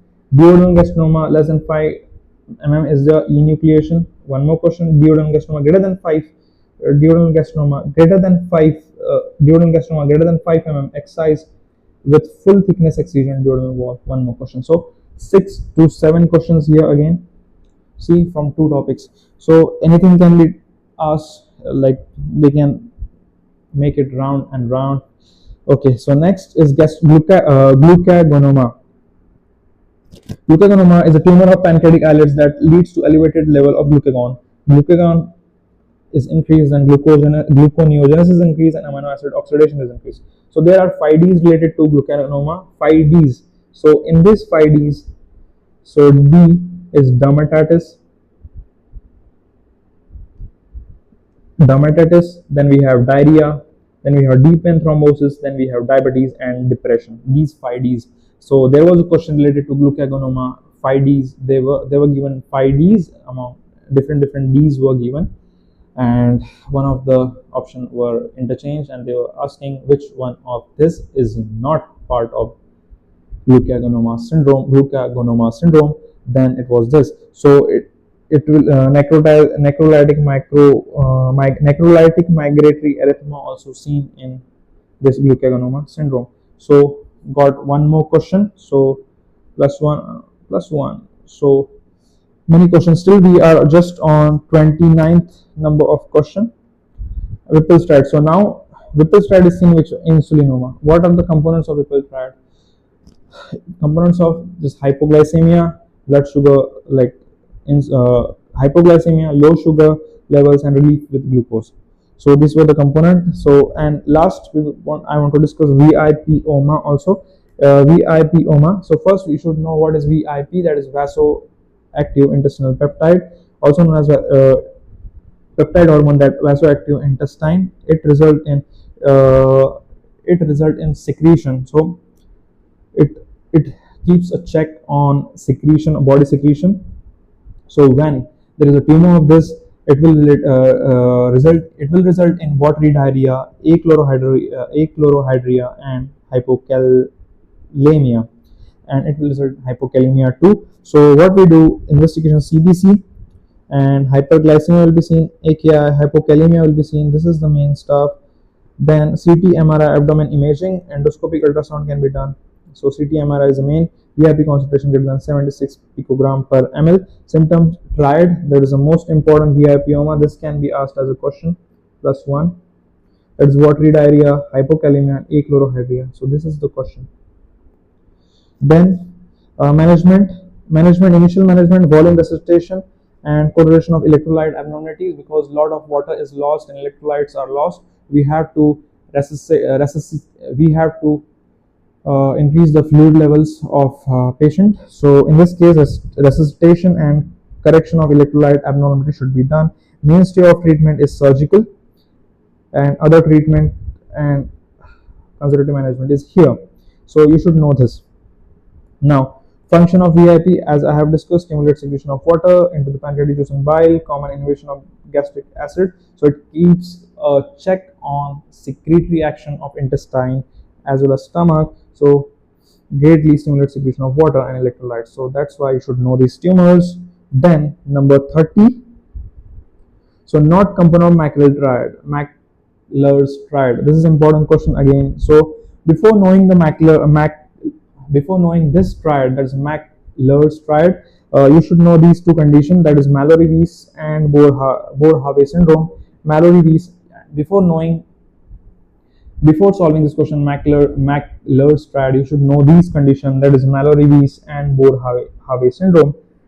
and Boerhaave syndrome. So tear in Mallory-Weiss, what happens? Tear on the gastric side of the gastroesophageal junction, which may extend to distal esophagus. It's just a mere tear. But in case of Boerhaave, it is a complete tear or complete rupture of lower thoracic esophagus, and it's mainly seen in and and Boerhaave syndrome has a macular striate, which include chest pain and shock, which include chest pain, subcutaneous emphysema, Hammond's sign, subcutaneous emphysema, complete rupture. So macular striate include, sorry. So before knowing the macular striate, you should know these two conditions: Mallory-Weiss syndrome and Boerhaave syndrome. Mallory-Weiss syndrome is due to tear on the gastric side of the gastroesophageal junction, which may extend to the distal esophagus, which may extend to distal esophagus, and it's just a mere incomplete tear, only affects mucosa and submucosa. But in case of Boerhaave, it's a complete rupture at the lower end of thoracic esophagus.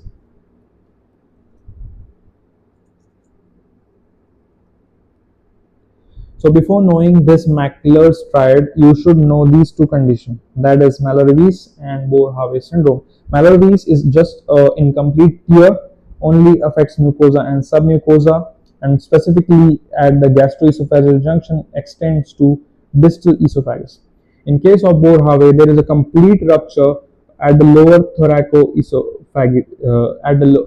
And in case of Boerhaave, there is a complete rupture at the lower thoracic esophagus. So what we will see in Boerhaave syndrome, there will be Hammond's sign, that is crunch sound upon auscultation of the heart due to pneumomediastinum, and there will be a sign like this. So since there is a rupture, there will be content in the chest area that will looks like this. In case of Mallory-Weiss, you will see this, but it will not be prominent like this. Okay, so let's come to the macular striate. Macular striate includes repeated vomiting, yes. Belching, no. Subcutaneous emphysema, yes. Sudden onset chest pain, yes. So this is the answer. So now coming to the 31 number question. 73-year-old man present with several episodes of hematemesis. Examination shows sign of orthostatic hypotension and melena. Whenever there is a melena, you should tend to answer it's upper GI bleed. It's what is the first priority in caring of this patient? What is the first priority in caring for this patient? So what should be the first priority? Before moving on to this question, you should know the basics for this question. That is the gastrointestinal bleeding. So upper GI bleed and lower GI bleed. So we have this line. There is a ligament of Treace. There is a ligament of Treace, or there is a ligament called as ligament of Treace. Ligament of Treace. Ligament of Reeds. There is a ligament of Treace. Suspensory ligament of duodenum. So above this ligament and below this ligament. So above this ligament, everything what we have, that is esophageal varices, esophageal perforation, Boerhaave syndrome, Mallory-Weiss syndrome, and Diphlois lesion. This come under the upper GI bleed, and lower GI bleed we have intestinal angiodysplasia, intestinal ischemia, hemorrhoids. This comes under the lower GI bleed. Presentation: hematemesis, coffee ground vomitus, this and melena. This comes under the upper GI bleed. So upper GI bleed, what we see as peptic ulcer, upper GI bleed as a peptic ulcer, variceal bleeding, malignancy, lower GI bleed, diverticulosis, angiodysplasia, colorectal carcinoma, ischemic colitis, hemorrhoids, and many more. So one more thing I want to add here is this: hematemesis, whenever they say it's a upper GI bleed, two occult blood positive brown stool, that is the coffee ground, 3 ground coffee ground emesis, 4 melena, and hematochezia, occult blood in stool, that is a fresh blood, that will be a lower GI bleed. So hematemesis, you should learn this, it's easy. And then We have background. There will be back tar-like sticky stool with strong foul odor, that is melena. From upper GI, bleeding will be there, not to be confused with the hematochezia. As I have discussed, fresh blood will be there. A red colored stool, blood originated from the lower GI. Symptoms: mild blood loss dependent on source of bleeding, abdominal pain, painful swallowing, indigestion, vomiting, and everything like this. Treatment: proton pump inhibitors to decrease the acid, to treat the peptic ulcer. So symptomatic treatment for every condition. What we can do: endoscopic therapies can be done, then angiographic embolization, surgical therapy, blood transfusion. And this is the causes of upper GI tract bleeding, as I have discussed earlier. So coming to next question, that is question number 32. Question number 32, that is coffee bean sign seen in. So this question can be asked again. So it's sigmoid volvulus. So you should know the difference between two conditions. That is, this is a coffee bean sign seen. The sigmoid volvulus, appearance of the folded over distended sigmoid colon on plain radiograph of abdomen seen in sigmoid volvulus. Other signs are bent inner tube sign, omega sign, liver overlap, etc., etc. So these two things can be seen. So how to differentiate cecal and sigmoid volvulus? More common in older patient, that is sigmoid volvulus, Parkinson's disease related, multiple sclerosis, chronic schizophrenia, coffee bean sign. So you can see this, and large intestine will be involved. So sigmoid volvulus. In case of this, in case of cecal volvulus, younger patient, distal colon usually empty, small bowel frequently distended. So small bowel frequently distended. In this, large bowel. So stack of coin appearance will be seen in cecum, that is cecal volvulus. Stack of coin appearance, a small bowel dilation, that is done.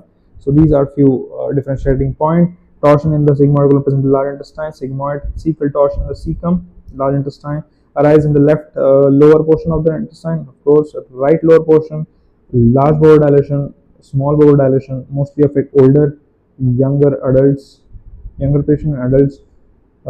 Second most common volvulus, initial examination and treatment includes sigmoidoscopy, here cecopexy.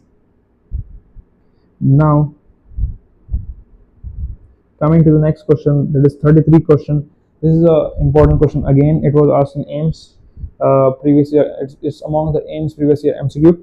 So 3-year-old male child present with history of constipation, abdominal distension for last 2 years, plain radiograph abdomen reveals fecal matter containing distended bowel loops, barium enema, subsequently shows a transition zone at a rectosigmoidal junction with a reversal of rectosigmoidal ratio, probable diagnosis. So meconium is not passed, I guess, so it must be a Hirschsprung disease. So let's see how to diagnose it. So what, why, and how. So what? Hirschsprung disease is a congenital condition.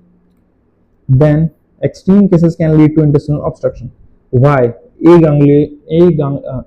it happens is agangliosis. So why it happens is due to aganglionosis, and symptoms include constipation, what we have seen in this question. Abdominal distension is there. Bilious vomiting is not given, but it is there. Not passing meconium in day 1 of the life. So constipation and abdominal distension was the sign given mainly. So that's why I have marked this question as constipation, abdominal distension, last 2 years. So Hirschsprung disease.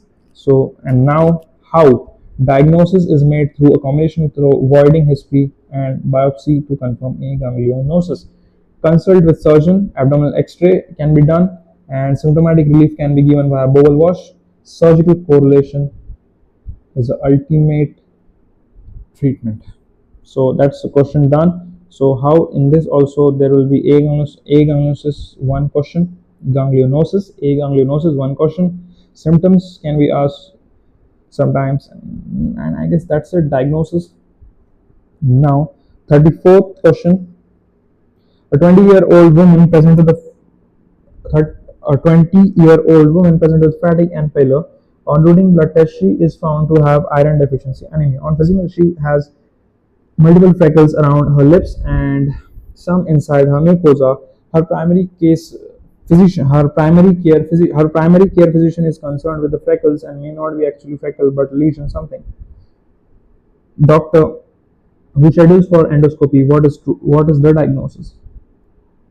So in this case, before going to this question, you should No, what is this? So first showing anemia, then freckles around the lip.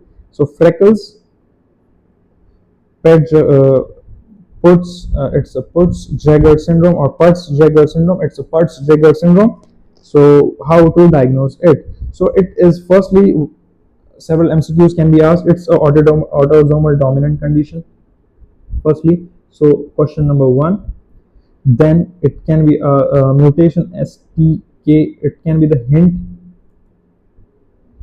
Then benign hamartomatous polyp in the gastrointestinal tract and hyperpigmented macules on lip and oral mucosa, melanosis. So melanosis sign are there.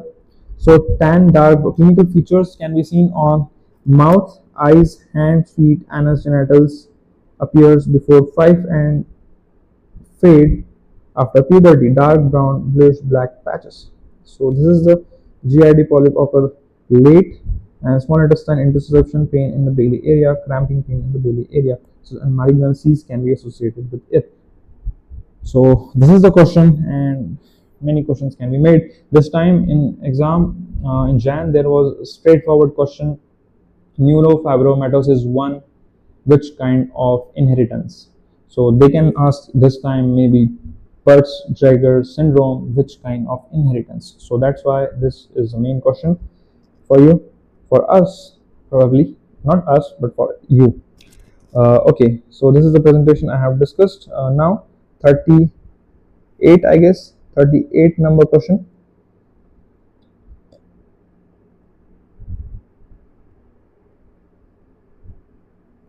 So let's move on to the 35th question. 35th question. 57-year-old male come to a surgery clinic with bleeding per rectum. He diagnosed with hemorrhoids. Is diagnosed. What is not indication of hemorrhoidotomy? It's a not indication. So we have to not indication we have to find. So before this, to solve this question, you should know the grade of hemorrhoid. So there are four degrees of hemorrhoid or grades. First degree, bleed only and no prolapse. So when there is a prolapse, it becomes a second degree. When there is a prolapse plus have manual, it reduces manually and not spontaneously, then it's a third degree. Prolapse with spontaneous reduce is a second degree, and fourth degree permanently prolapsed. So in this case what, so surgery per bleeding diagnosis hemorrhoids, what not indication hemorrhoid? Persistent second degree hemorrhoid 5 days after sclerotherapy. Third degree hemorrhoid, of course hemorrhoidectomy you have to do. Fibrosis we can do. Internal external hemorrhoid, when the external hemorrhoid is well defined, yes we can do. Persistent second degree hemorrhoid, no need of hemorrhoidectomy. So let's see the explanation. Hemorrhoid can persist 10 days after sclerotherapy. The indication for hemorrhoidectomy includes third and fourth degree hemorrhoids, second degree hemorrhoid that have not been cured by non-operative treatment, fibrous hemorrhoid, and internal external hemorrhoid when the external hemorrhoid is well defined. So this is the question can be asked because it makes sense to ask this kind of questions, because hemorrhoids is one of the commonest clinical, because this makes sense, because this question makes sense because hemorrhoids is one of the commonest presentation find in Indian population, because we eat a lot of spices and even we eat a lot of fibers in our diet. Still this happening, reason is spicy food and oily food, so we have to avoid it. And let's see few differences between hemorrhoid and fistula. Fistula is a connection, so unusual tunnel that connects two sections of the body such as anus and skin and rectum and vagina. So symptom unpleasant smelling, discharge, and sometimes pain is a fistula. Causes traumatic events such as surgery, sometimes childbirth, infection, or having an inflammatory condition such as Crohn's disease can cause fistula. Risk factor for fistula is Crohn's disease again and difficult childbirth. Surgery is fistulectomy. Fistulectomy question can be asked here. The name of surgery can be asked, fistulectomy. Treating inflammatory bowel problem can be prevented. And hemorrhoid, taking stool softeners can prevent hemorrhoids. But an hemorrhoid, we know there is swollen veins that occur in outside of the anal canal. Pain, sometimes bleed with bowel movement. There's like this: chronic constipation and childbirth can cause hemorrhoids. Then risk factors, we know this: having serious constipation and causing strain during defecation is one of the complication. Now, Park's classification of fistulas, this can be asked. So type 1 is the intersphincteric type 1. Type 2 is transsphincteric is a type 2. Type 3 suprasphincteric is a type 3, and type 4 is extra sphincteric. So you should know this classification also. Fissure, fistula, these are the differences. By image only you can know the differences. Now next, hemorrhoid versus anal fissure. Anal fissures, these are cuts or tear around the anus like this, and this is the anal fissure acute one, and this is the healed one. So causes of anal fissure is chronic diarrhea and sexual intercourse through anus. Then prevention: avoid spicy edible items and prevent and control constipation and diarrhea. Drink water regularly, regular physical workout, walk, and dietary fiber. So you can see it's just one step. If we take toward not eating spices, we can the Indian population will be spared from these diseases. So let's hemorrhoidectomy is there, and here is lateral internal sphincterectomy. So you should know this. Sometime image can be given and they will be asking what's this. So sometime anal fissure. So next question is question number 36. Question number 36. So this is what given. So patient presented with an opening at lowermost part of the back. It discharges pus. Since pus will be always having a sinus, so on examination it looks like the image given. So it's like sinus, pilonidal sinus. What can be the most possible diagnosis? I will go with the pilonidal sinus, but you should know few more things about pilonidal sinus. It's given in this: how it is acquired disease, how it forms, that too much hairy region, it may cause their like furuncle like thing or hair follicle grows within the sweat gland, and that can cause pilonidal sinus. So next we have, next question is related to 37 number question. According to NIHA's classification, categorize hernia defect by localization, size, and type 3C. Before solving this kind of question, because this is asked every year, year after year, I will say, NIHA's classification, we have type 1, type 2, type 1, type 2, type 3, and type 4. Before knowing this, you should know what kind of hernias we have. We have two types of hernia: indirect and direct. Indirect hernia is congenital, most protrude through inguinal ring, directly protrude through inguinal ring. Then direct hernia protrude through back of the wall of inguinal ring due to heavy lifting and straining. This is direct hernia. Then coming to this table, type 1 includes type 1 and type 2 NIHA's classification includes indirect hernia. That is, type 1 will be normal sized deep ring, in type 2 dilated deep ring, intact posterior wall. Type 3 and type 4 we have A, B, and C. So A, that is direct inguinal hernia, B is indirect, and C is femoral. Same with type 4, direct, indirect, and femoral, but the D is combined stuff that has been added here. So our MCQ will be solved on this basis. So what they are asking is nice the 3C, A direct, B indirect, C femoral. So C femoral hernia. This is the answer. So one more thing, that based on presentation we have protrusion through the abdominal wall, external hernia, internal hernia within the peritoneal cavity, and then based on the origin we have congenital protrusion through the preformed defect, acquired protrusion due to increased abdominal pressure and weak abdominal wall. Then we have according to the site, inguinal, femoral, obturator, sciatic, and umbilical, epigastric, incision, and spiglian. These are names, but this stuff is very important because MCQs are asked on this basis.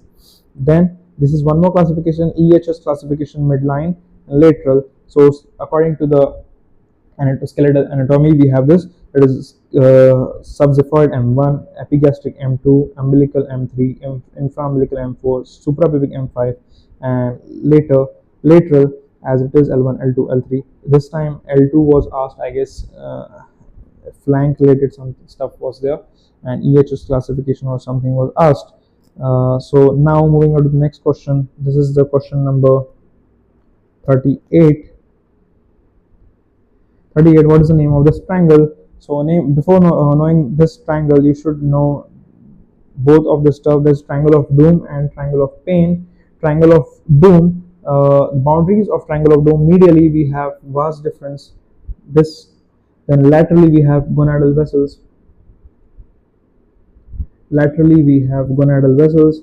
base, laterally we have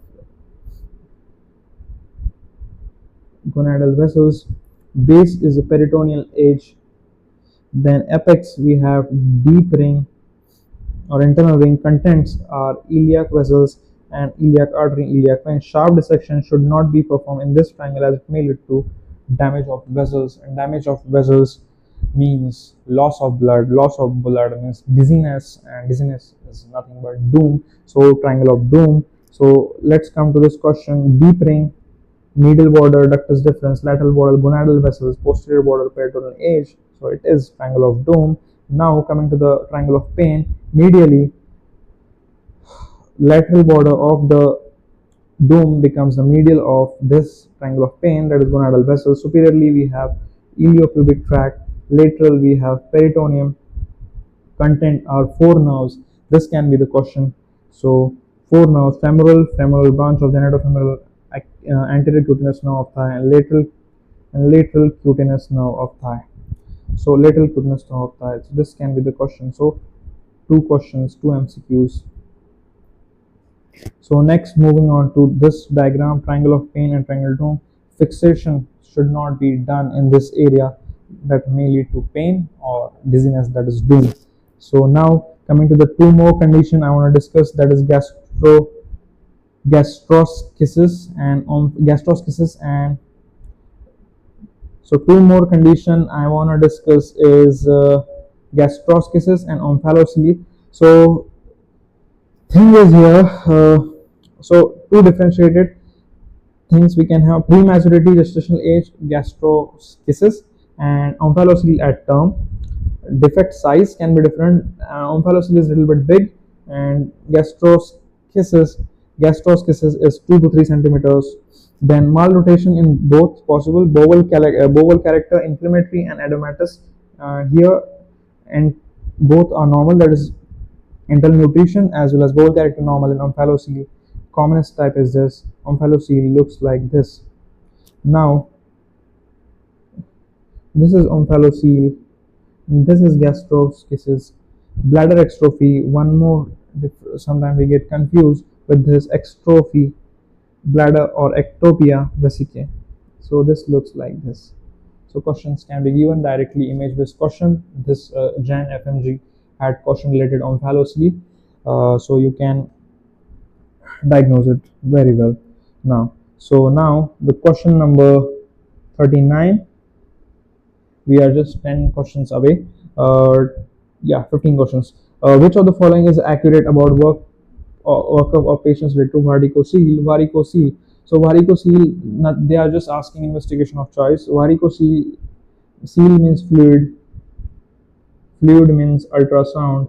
So in this case, high resolution ultrasound, color Doppler ultrasonography should be done, diagnosing suspected varicocele.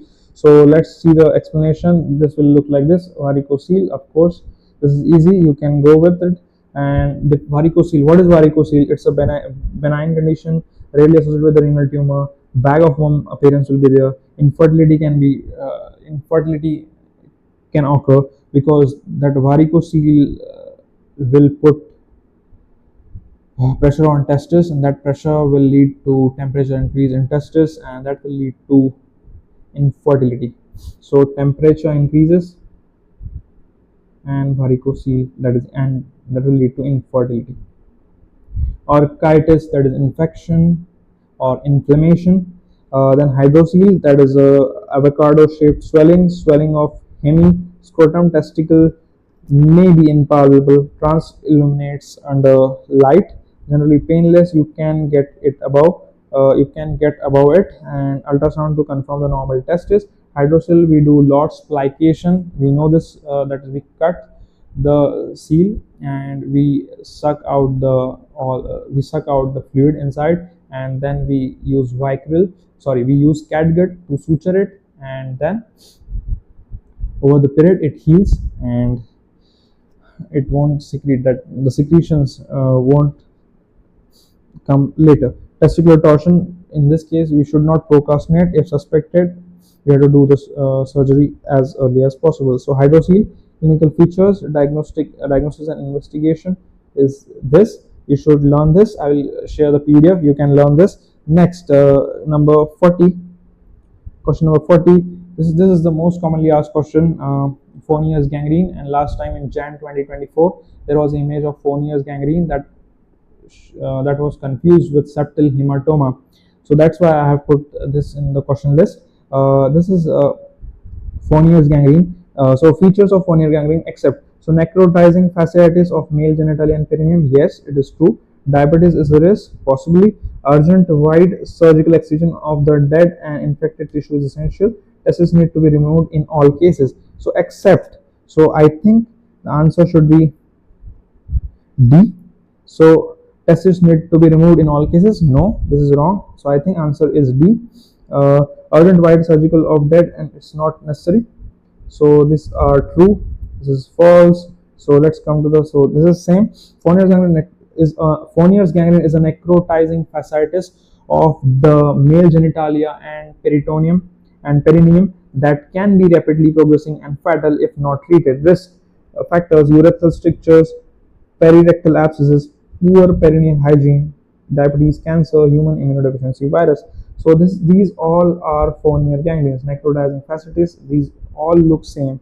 So this looks same, but image can be like this. Septal hematoma will be there, and there will be Foley's catheter inside, and this will be septal hematoma, and we will be confusing with it. So you should not confuse, because in this also Foley's catheter, but you have to see the openness and necrotizing fasciitis, but sometimes it can be shown like this also. So you should not get confused. So this is the flashcard about it. Signs and symptoms: severe pain, erythema, swelling, overlying skin tense, indurated, possible red violet patches, male at birth, scrotum and penis, labia if female. Gangrene can be there, dry textured skin with clear demarcation between necrotizing and viable tissue. Signs of systemic toxicity. So severe pain, erythema. This is the necrotizing fasciitis affecting genital area, perineum, consider surgical emergency. Flesh-eating disease, life-threatening bacterial infection of soft tissue beneath the skin. We need to treat it as early as possible. Treatment, again, surgical debridement of necrotic tissue, broad spectrum IV antibiotics, hyperbaric oxygen, reconstructive surgery. If untreated, high mortality rate. Diagnosis is like this: blood culture we have to send, skin swabs, imagery, exploratory surgery can be done. So next question is 41 number question. What is the reliable non-invasive test for diagnosing venous insufficiency? So again, same question is repeated, but the asking pattern is different. Non-invasive diagnosing venous insufficiency. So this is again venous insufficiency, duplex ultrasound. Ultrasound is a friend of fluid, or fluid is a friend of ultrasound. So this we like this. Then we have this few slides I want to share. Thrombophlebitis. So thrombophlebitis, then DVT, then varicose, and why I wanna share at once, because thrombophlebitis eventually will lead to DVT, and eventually will lead to DVT. So thrombophlebitis means increased coagulability. Virchow striate will be seen here also. Virchow striate question will be asked. So what is Virchow striate? You have to see hypercoagulability, blood stasis, and vessel injury. So this one question. Now thrombophlebitis types: migratory thrombophlebitis is the significant superficial thrombophlebitis. Causes can be most commonly needle catheter, then pregnancy, estrogen related diseases. Then we have DVT complication. Thrombophlebitis will turn into DVT in future. Then venous duplex ultrasound, we have discussed this. Imaging studies, lab results, elevated D dimers can be done. Mammography can be done, ultrasound. And long-term treatment is prevention, that is anticoagulant medication, that is warfarin and heparin. Filters in the inferior vena cava to prevent pulmonary embolism. This can be done. This can be the question. Next, DVT is a deep clot will be there in the deep veins, so can lead to pulmonary embolism. So it is one of the most important to diagnose as early as possible. Virtuous trials should be confirmed every time. Diagnosis, medical history, and physical exam. Well score can be used here. Uh, High probability ultrasound, low probability D-dimer blood test should be done. Pain, that is symptoms, thrombing or cramping pain, redness, swelling, edema will be there, hard and sore veins, large calf diameter will be there. So this is this. And last, varicose vein, again diagnostic Doppler, same similarities, that's why we have to discuss these cases together. Varicocele, as I have told earlier,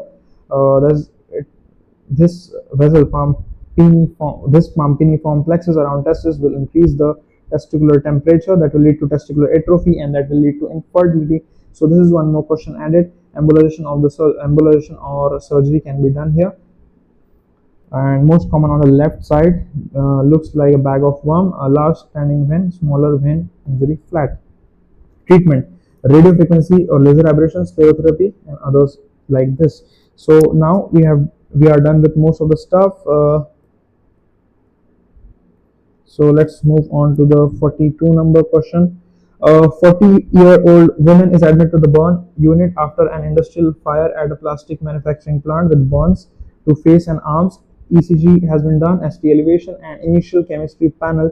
Arterial blood gases reveals an anion gap metabolic acidosis with normal arterial carboxy hemoglobin. What is the most appropriate next step? So let's see burns first, how burns are there. So from this table, at least 7 to 8 questions can be made.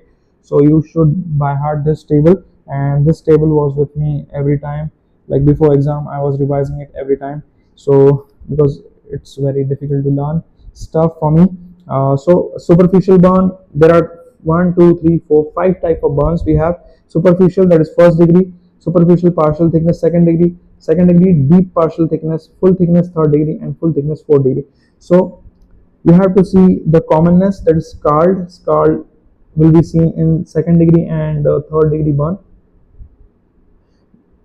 This scald thing, short flash, and depending on you have to segregate it. Epidermis only, then first degree. Epidermis, papillary and epidermis and papillary dermis, skin appendages, epidermis, and this you have to learn it. And then healing time you have to see 3 to 6 days. Superficial first degree, 7 to 20 days. Superficial partial thickness second degree, more than 21 days. Second degree, again deep partial, and never heal. This is third degree, and never again. This is that. So again, on the basis of treatment, you can segregate them.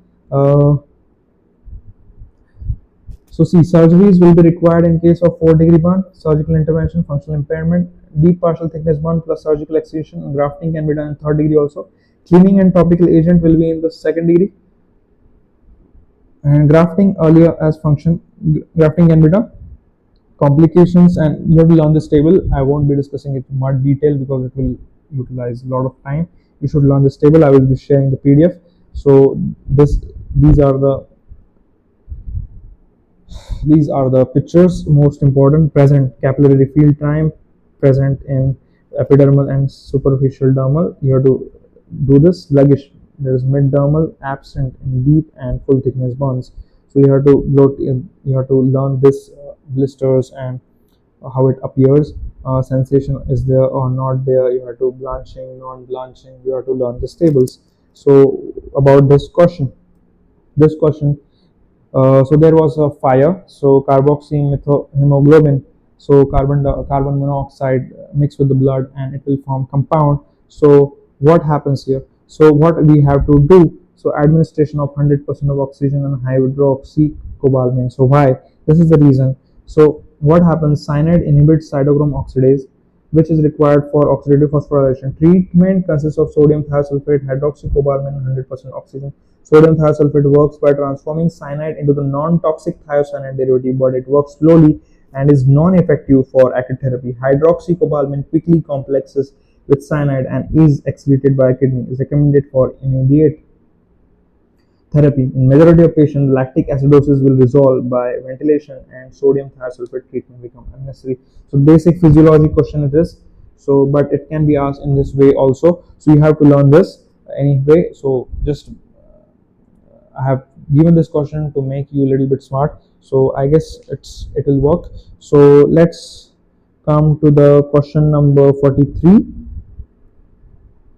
43.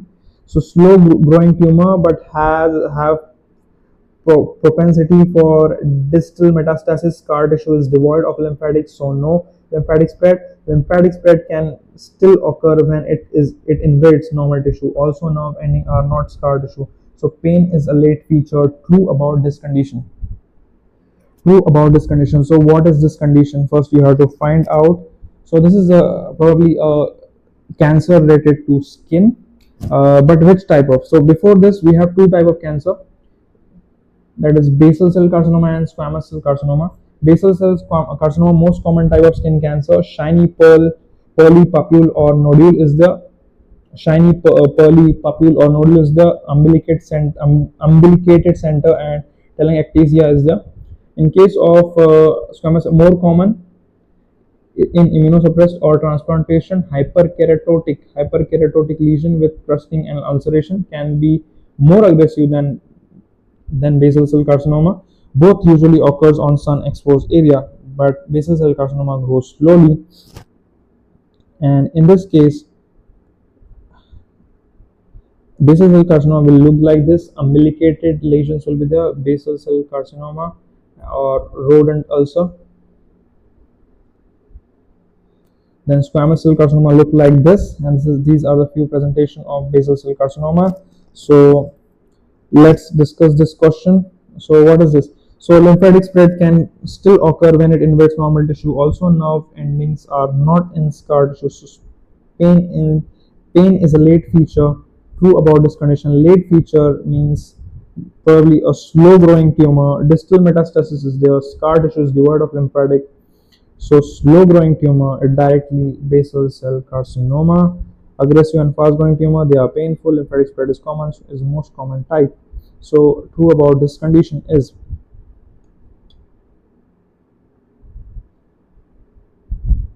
okay, lymphatic spread is common, is not possible. Aggressive and fast growing. Squamous cell carcinoma.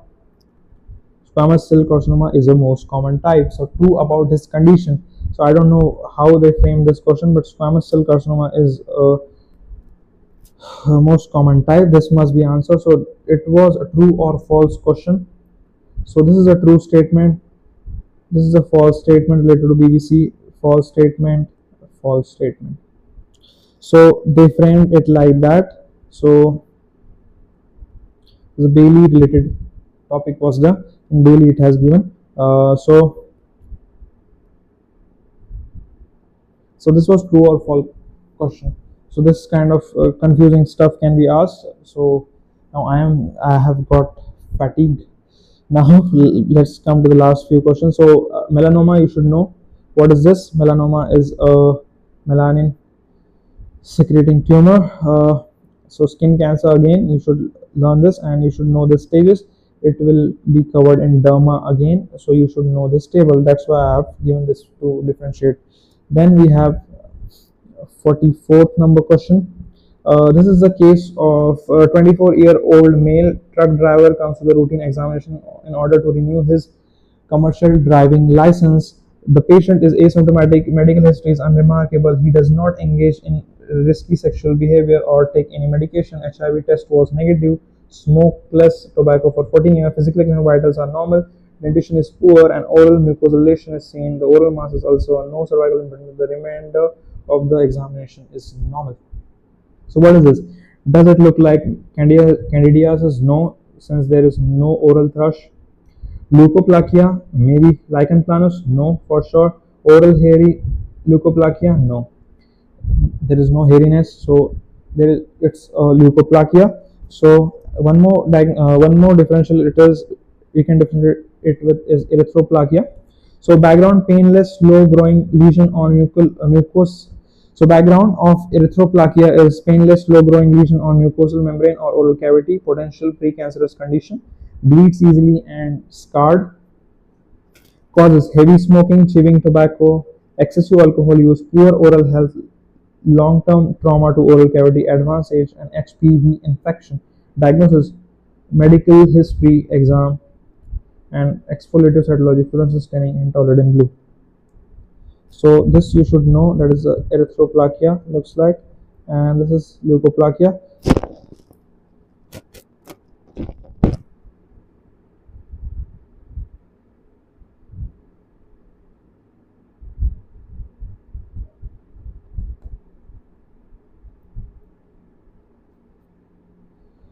So this was a question. Then we have last question of the day. So 30-year-old man had a pleuromorphic adenoma removed from his left parotid gland. His post-operative course was uncomplicated. 2 months later, he noted that his left cheek became wet.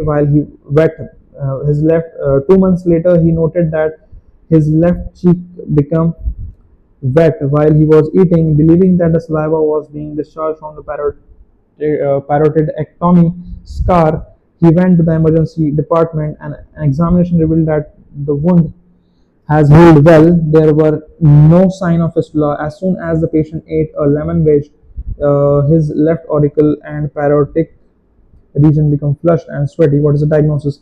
So to diagnosis like this, it's easy, since it's related to parotid left side. Only one side is involved. Post-operative course was uncomplicated. Cheek became wet while he was eating. Excessive sweating. Fistula, no signs. So it's a Frey syndrome. But if they add image like this, then it's a short Frey syndrome. So what's the Frey syndrome? Frey syndrome, fact: it is a neurological disorder resulting from damage to near parotid gland and from damage to facial nerve, often from surgery. Symptoms: redness, erythema, sweating, cutaneous auricular templar nerve, usually in response to gastric stimuli. Question number 2. Pain in the same area, often burning nature, gastric neuralgia pain. Question number 3. Causes: it is generally due to side effect of surgery or near parotid gland, or maybe injury to the auriculotemporal nerve which passes through the parotid gland. Question number 4. Then diagnosis. Diagnosis can be done by doctors based symptoms. Management: there is no effective treatment, but various options are available. Injection of botulinum toxin A. 5. Question number 5. Surgical transection of misdirected nerve fibers, only temporal treatment. So 6. And application of ointment can be done, but it's not useful. Complication: Frey syndrome causes hyperhidrosis, that is excessive sweating, excessive perspiration from the skin. Features include sweating, skin maceration, and fishing. So here I end the session T and D. I would have added more questions, but why I didn't add?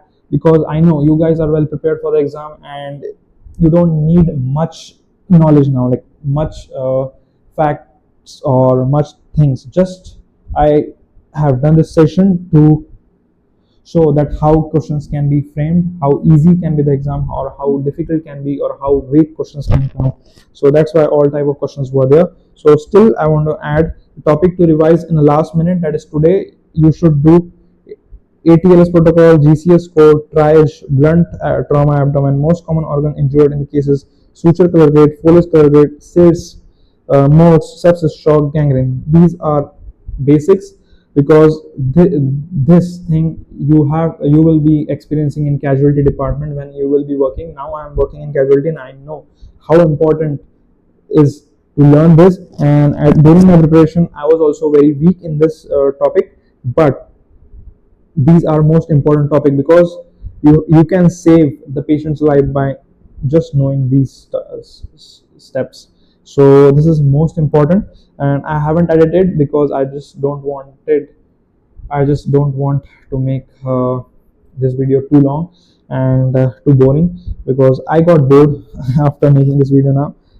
So this is important stuff, and I have given the important topics you can revise.